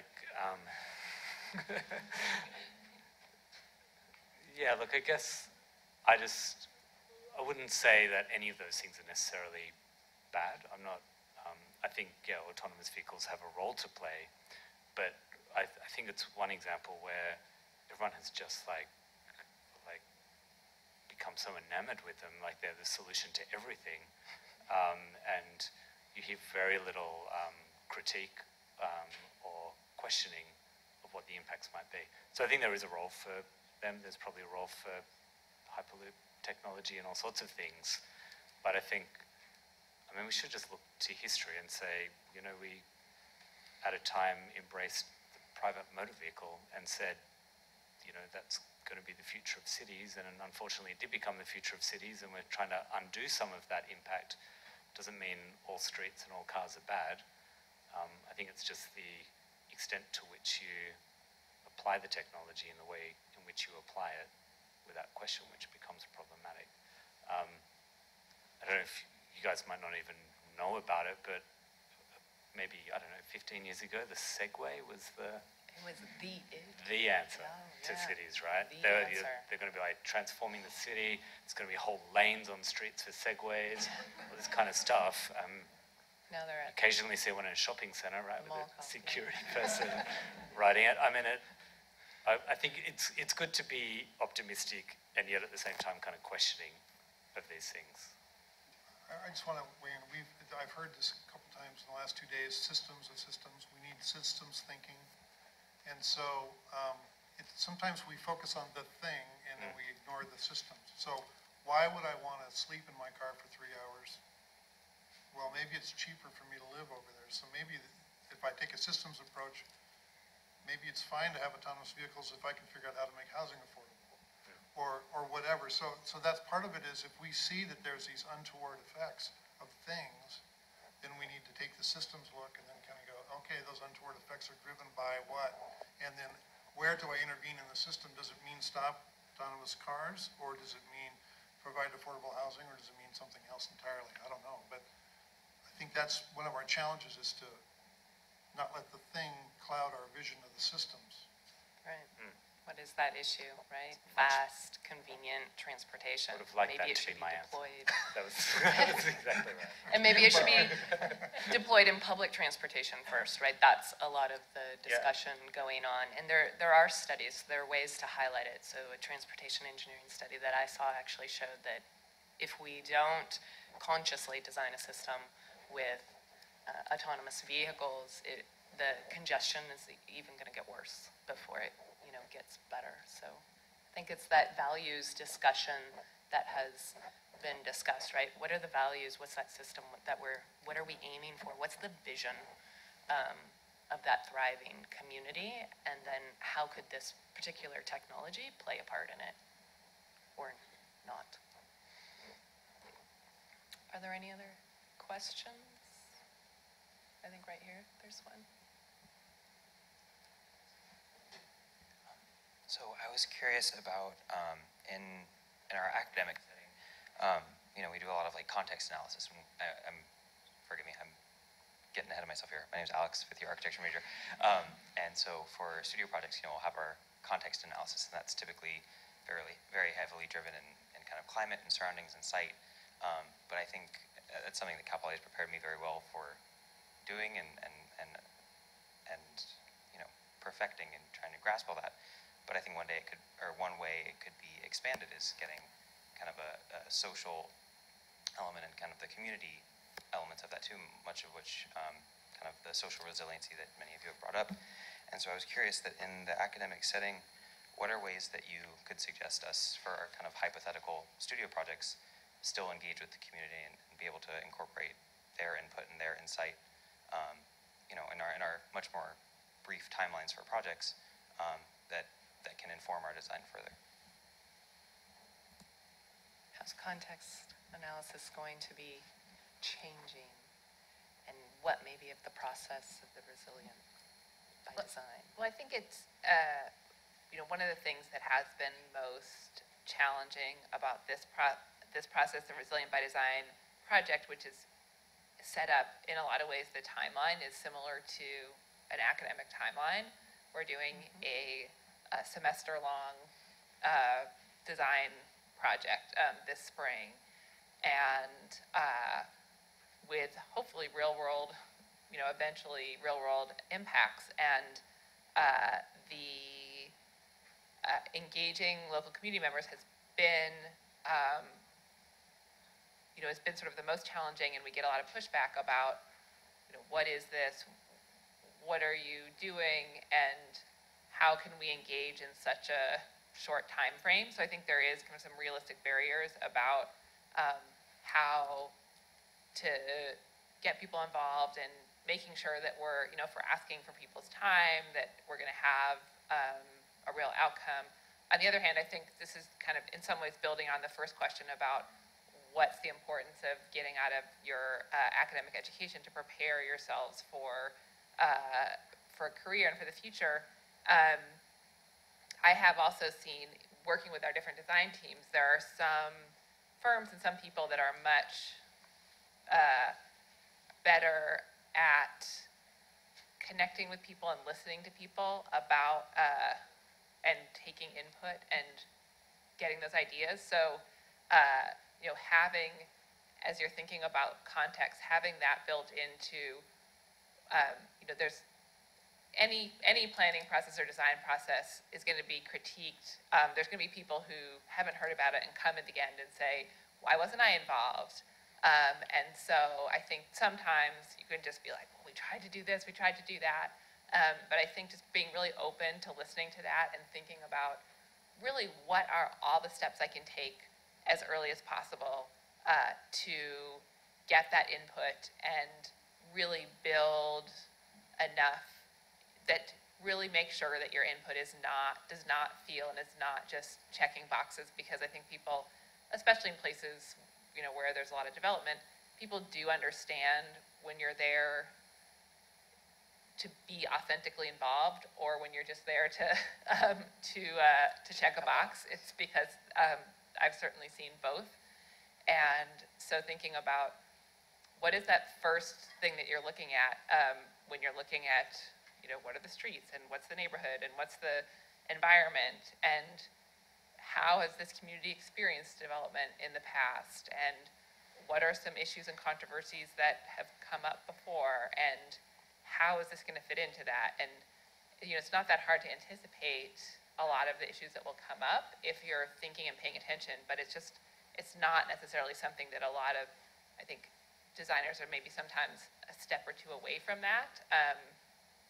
But your whole process will go more smoothly and your clients will be happier in the long run so I think just even asking those questions is a really good thing to do, and thinking about how you're building that in from just as early as possible. So I know both of you also do a lot of community engagement just inherently in your work. Any thoughts on how to build that into someone's studio project? Well, I haven't found the budgets much better for time on the private sector than we had at school. So there's hardly ever any time. I mean, you carve it out and you do have time. Certainly in the Pacific Northwest, where I do a lot of my work, it's a big deal there. It's part of the norm to engage people. One of the things that in the resilience strategy that we did for Boulder, though, was we suggested that anytime you're doing a project, try and introduce community members from different parts of the community to each other in advance, because you build the connectivity of the community just by any other activity you're doing. So if you're putting in a bus stop, maybe it's not just the neighbors of course, but maybe it's also the soccer team and the garden club and whatever, so that they start knowing each other as well, and just kind of building community connectivity, guaranteed outcome of every engagement. yeah, they can exhaust each other, right? So they're not all attacking you. That's, no, it does kind of help, I guess. Yeah, sometimes when you front up to those events, it is all very much focused on you, and everyone wants you to give them the answer that they want to hear about. And to get people talking to each other, they begin to see other people have different priorities that may align or conflict with theirs. And yeah, you do see people starting to sort out those things for themselves, which is great. It means you don't have to do it, which again it's more authentic when a community solves those things for themselves. You're just facilitating and supporting it rather than trying to find all the solutions for everyone. Yeah. But yeah, if you're working on any publicly focused project in your career, you'll get no shortage of talking to communities. And I think it's so important, as Amanda said, just to go into it with an open mind and a sense that you will learn as much as you will be teaching. Because, these people are experts in their own community much more than any of us are, so it's good to listen. I think it's just the best. Yeah, flex advice. those listening skills. Yeah. And I know the city regional planning department here, actually, in their senior studios, they pair with communities, and they're actually working on a project and contributing to that. It's not all hypothetical, and certainly design studios over time have used real programs and projects and shadowed them, and there's ways to get involved and hear about that community engagement. I think one way, if you don't have that set up for you, but you have some area that you're looking at, is look and see what community members have already contributed to. Like, they have street concept plans, and they have been asked many, many, many times what they want their community to be. And there's actually a great article about the fatigue of asking communities. So don't ask a question and don't ask someone to participate unless you're really willing to engage them and address their priorities. It can be quite selfish of ourselves as designers to continually ask communities time and time again. So I'll just throw that out on the social equity side. Any other questions? I think there's one in the back there. Were there any from the other side? Are you guys falling asleep because it's darker on that side of the room? I'm going to expect a question from over there soon. Oh, okay, we need the 4:30 stretch. So, kind of responding to what community members have already contributed to the topic, how do they, after the project... Oh, it's not on. It is? It's okay, on. thank you. How do the community members afterwards understand their value from the practitioners? So it goes to all of us that in this project, the community members provided this input and it changed the way we thought. How did they learn that they had such an impact on a project and encourage others to have an equal impact on a future project? I think part of this, it does have to do with, I think, a different understanding of when we say community engagement or community input, like what that means. If you think about it as a one-way process where you're asking questions and getting people to, put dots on a map or Post-its or something, it's very difficult, I think, to see, as a participant where your influence has been, even if the designer ended up feeling that it was very impactful. So I think that earlier, one thing we've tried to set up in our processes, and again, it's this very short time frame, so it's a little bit complicated, but a stakeholder working group that includes government, non-governmental, and community members that are participating alongside the design teams in this phase.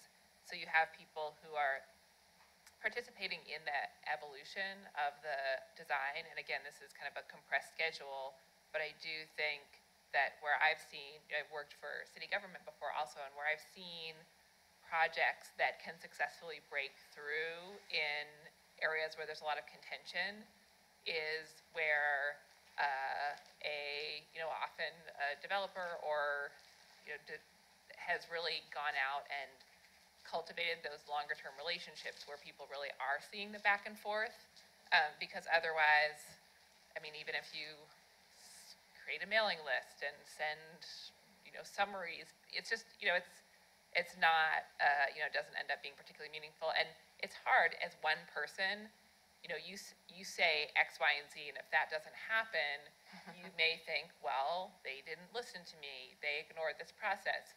If you come in and are part of that and see, oh, here's all the different comments they got, here's how they balanced this, and here's where this came from, that's, it takes time, and, hopefully it would be a partnership with the, whether it's the city government or whoever's kind of doing that, but it's really, that's the way that happens. And there are people that are really interested, that care about their community and would like to be involved at a deeper level, and can learn. I mean, I've definitely seen people turn around who hated a project, who, people can be really mean at community meetings, and you got to get a thick skin also, and not be defensive. I mean, it makes such a huge difference. This is, if you don't remember anything else, like if a community member's yelling at you, like don't explain to them why they're wrong or why they have, or why what you did is anyway. Just listen, because what they're coming from, where they're coming from is a place of a lot of stuff that's happened in the past that's not your fault, and yet you are part of that process. And if you get defensive, you're never going to get the path. And if you listen,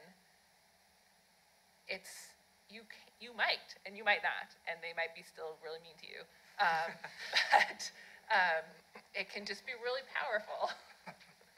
Yeah, I mean, the authenticity of the process is probably more important for people than the actual outcome. I think you're right. If they feel like they've been listened to, and they get the compromise and the difficulty of the process, I think that's enough for most people. I think they feel that they've been part of it. But I mean, sometimes you get you get that situation where someone who's very negative and resistant turns around and becomes like a champion for the project. It's a magical project moment when you get a person like that, and they end up being the most vocal supporter and the person who brings the rest of the community along with them, and that's the ideal thing. But I think you can only get that when you're engaging regularly in an authentic way, and you're open and listening, and definitely not defensive. So I think it's so much about process and the approach, not being able to answer every question or give people exactly what they want. I think sometimes too, who they hear it from really, really matters.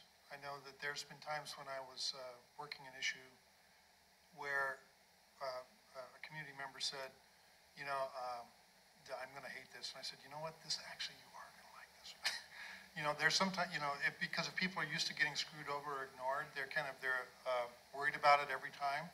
And if one of their colleagues says, actually, this really is good for us, it can really help. And they would never necessarily believe me, but they would believe someone who shares their point of view. So you don't have to win everybody over, but sometimes it makes it so much easier. I really agree with the point, authentic process. And then find advocates who understand the dynamic, who can speak and calm everybody else down, or at least maybe help them know that maybe it isn't so bad. Maybe it isn't so bad. So on that note, it's 4:45, and we're going to wrap up this section. And I'm going to invite moderators up from past days. But first, thank our panelists, Amanda Brown-Stevens, David Tickle, and Steve Modemeyer. Thank you.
true, but you have to really, you have to think quite carefully about what it means.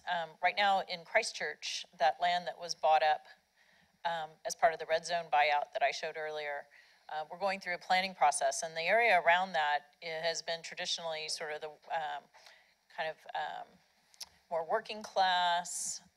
They've done a lot of surveys since the earthquake, and there's been a lot of stress in those communities. There's been more domestic violence, other sort of family social issues and dynamics.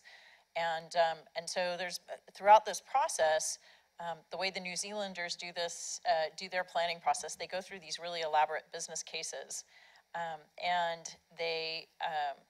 each business case, as I would review it, would never bring up the issue of, it was always a positive, that this was going to bring jobs to the neighborhood, this was going to bring, all these positive things to this neighborhood that struggled, but yet it will also bring gentrification. And I agree, gentrification is a good thing, but displacement is not. And I really liked, if it was Amanda or which one of you showed the map, the work that's been done in the Bay Area about the level of displacement that's going on right now in the Bay Area. And so I think that's really the challenge is we do want to upgrade our neighborhoods and make neighborhoods more livable for people of all socioeconomic classes. All classes deserve great, healthy, green, desirable neighborhoods, but part of what we do is gentrification without thinking about the issue of displacement. And so I think it's about really, again, thinking about those cascading consequences. It's not just the physical of making something look better. It's about how do you actually figure out to create an equitable solution that keeps the people there. And so sometimes you have to put different kinds of investments into helping those people stay than you would just if you were just looking at the physical upgrades of the public infrastructure, et cetera. And I think that's really important. So to put another way, public investment should be for every neighborhood, but particularly paying attention to the displacement. And we didn't call it this, but we're talking about equity issues. And so when you look at how the curriculum might need some more tools in the toolbox for designers, I think about when we were working with the city of Seattle on climate adaptation, and a bunch of city departments came together as well as consultants, and there was equity training, particularly around climate change issues. And I think there's a vocabulary that's needed, an understanding of issues, how to provide, authentic community engagement, and that's certainly something that I learned outside of the academic setting. So definitely key to, I heard it echoed in several discussions throughout the 2 days. Let me kind of echo what Lori said about the issue of cascading effects and look at it, maybe expand it a little bit into the issue of interdependency. And I talked a little bit about this in the second part yesterday, about these risks that are really connected. And I think that goes back to the conversation we had about broadening the education of not only the students, but of decision makers. And as we, as professionals, work with political decision makers and financial decision makers, because it's not just the public sector folks, it's people in the investment community as well, who are really driving a lot of these things and are driving the market. And we have to be able to explain to them that their core, if you're a institutional investor and you're running, CalPERS, your job is to grow that money that is somebody's retirement, but what will affect their retirement just as much as that money is the place that they live. And so I think a lot of what we've been talking about touches into those interdependency issues. Equity is one of them. But we really have to look at this holistically, and I think a lot of the conversations around systems approach is very important. The late Margaret Davidson used to say to me all the time, it's all about the system stuff. It's all about the systems. And I think we realize that that's how nature works. Water doesn't respect political boundaries, so we have to look at it in that natural context. getting back to this question of gentrification, we have been to a huge discussion in South Europe about social policies. And how, when you improve a neighborhood, for instance, you qualify the neighborhood, at the end of the day, some families sold the houses and changed. They're not expelled, they moved by themselves. And we ask ourselves, what did we do bad? But at the end of the day, we did nothing bad, we did a good thing. Because the final goal of a social policy is to promote what we call the social elevator, allow families to grow up and to be no longer poor, and to change their lives and to change their neighborhood. And we have a lot of established, closed ideas about social policies, about intervening in neighborhoods, and gentrification certainly is a concept that is tracked in the past, and we must look at it with a new perspective. The objective is to allow people to grow, to get up in their lives. It's not to maintain them as poor in the poor neighborhoods, even if they're improved.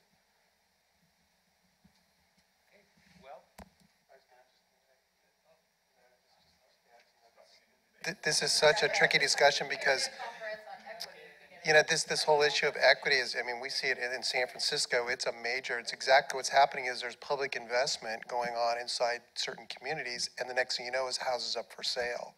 And then essentially what is happening is, in San Francisco, seeing major gentrification right now, and it's being moved to another neighborhood. And so the problem has just been moved. And I don't have an answer. I don't know if it's right or wrong or indifferent, but the consequence of that investment, you know, particularly down south of Market and what has happened through the 3rd Street and down in San Francisco, has been game-changing. I mean, it's a completely different community than it was 10 years ago. So I don't know what the answer is. I don't know if it's right or wrong, but we have to acknowledge the fact that there are different parts of the Bay Area now that have changed, and these people, and there's been displacement caused by the fact that there's a financial gain now that's made and people's attitudes change. Again, I don't know right or wrong or indifferent, but it's something we have to deal with. That the problem's still there, it just moved.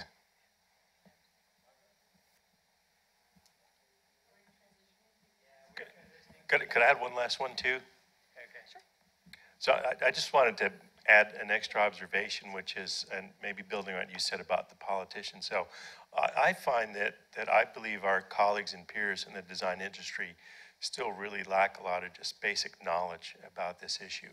And in the same way, the last 20, 25 years saw a steady drumbeat of sustainability, energy efficiency, conservation of resources. The same thing ought to happen around resiliency, because I've been really impressed at the tremendous depth that we already have around tools, resources, even processes that are really pretty well worked out. But I don't think the profession has really absorbed that in any meaningful way yet. So there's a lot of work there to do to get architects, landscape architects, planners to really understand all the good groundwork that's already been laid. Okay, so we're going to transition to the final end. Yeah, please. You can sit down, you can stay up, as you wish.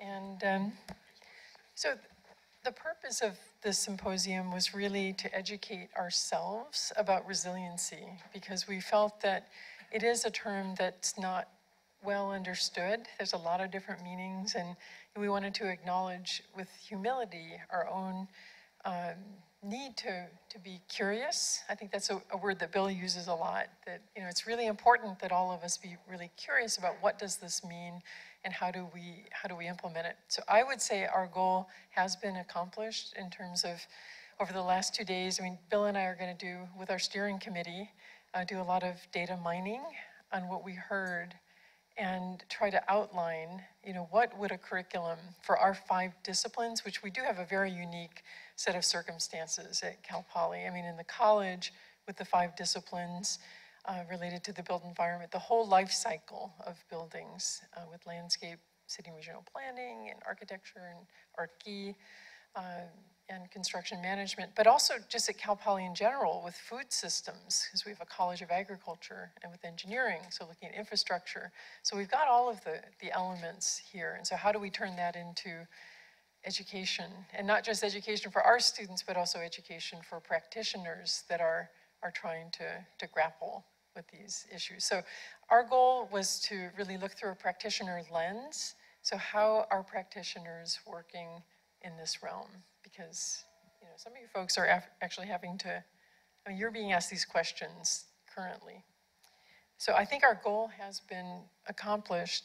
Our next steps, we're going to be, well, we've put in a proposal for next month with the Association of American, ACSA, the Association for Collegiate Schools of Architecture, to share this material with other educators in shaping a curriculum. We are members of the NRI, I mentioned that on the first day, the National Resilience Initiative, which is also trying to shape curriculum as a part of it. So I anticipate a lot more work, Bill. What did we get ourselves into here?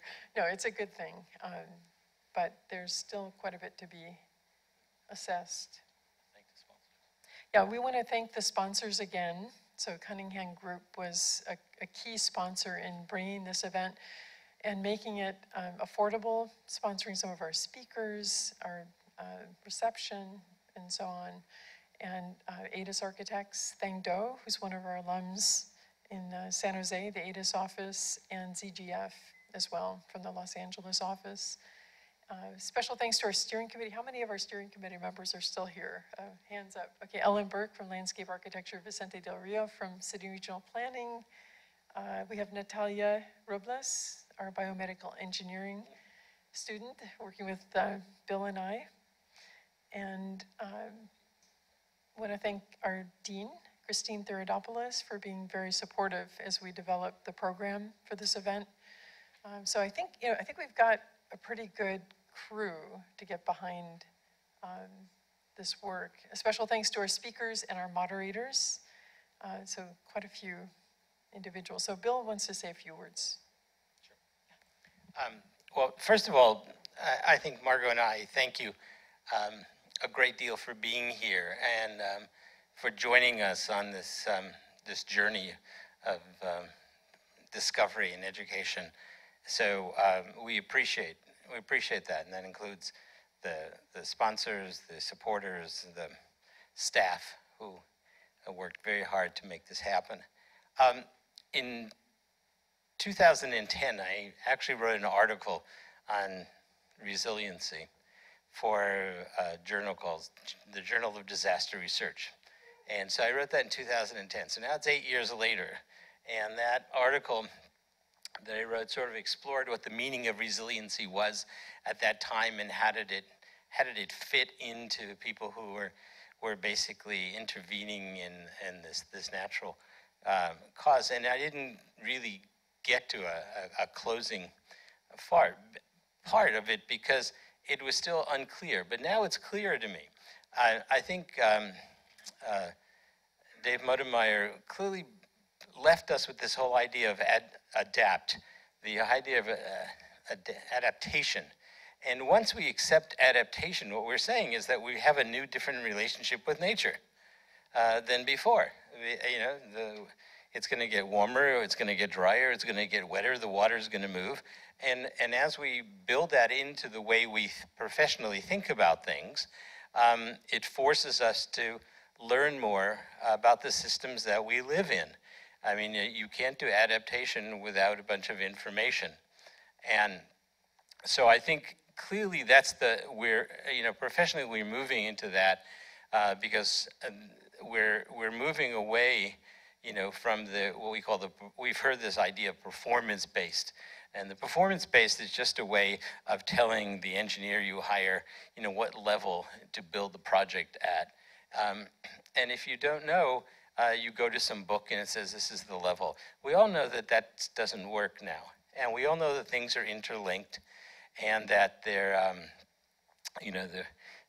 interdependencies. That word has been used a lot, now before. And you could see that if you live in Santa Barbara County, there was a giant fire that turned out to be the largest fire in California, in total 286,000 acres. Then after that, a giant rain came, and that dumped a lot of water very quickly in the hillsides, and all of a sudden, a giant mud flow and debris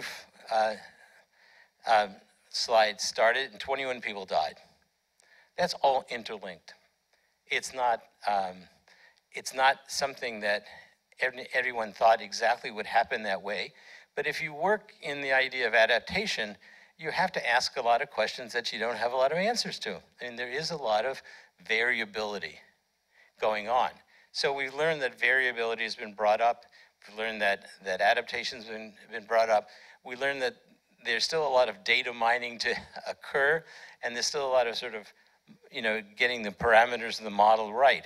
So I'm encouraged by that only because when I wrote my article in 2010, there wasn't this much interest in this. It was more academic and impressing, maybe 1,000 people around the world who do emergency management and mitigation things. But now, people are struggling to find a way to become involved. And I think that's a plus. So hopefully all of us will stay involved. And when I write my article next year about resiliency, I'll have some more to say. But it'll be because of all of you who shared your time with us and your ideas. And it allows us to learn. So being an academic institution and being the fact that, we want to put out big ideas. I mean, the Cal Poly has as one of its university objectives is to push around big ideas. And I think we started pushing that rock up the hill. Okay, thank you very much for your time.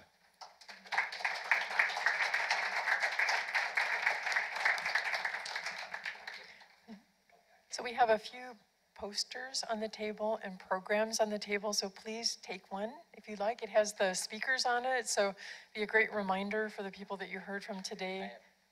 The poster, you should understand, this poster is a very sophisticated poster because you'll see this green field, and then there's a little line through the green field.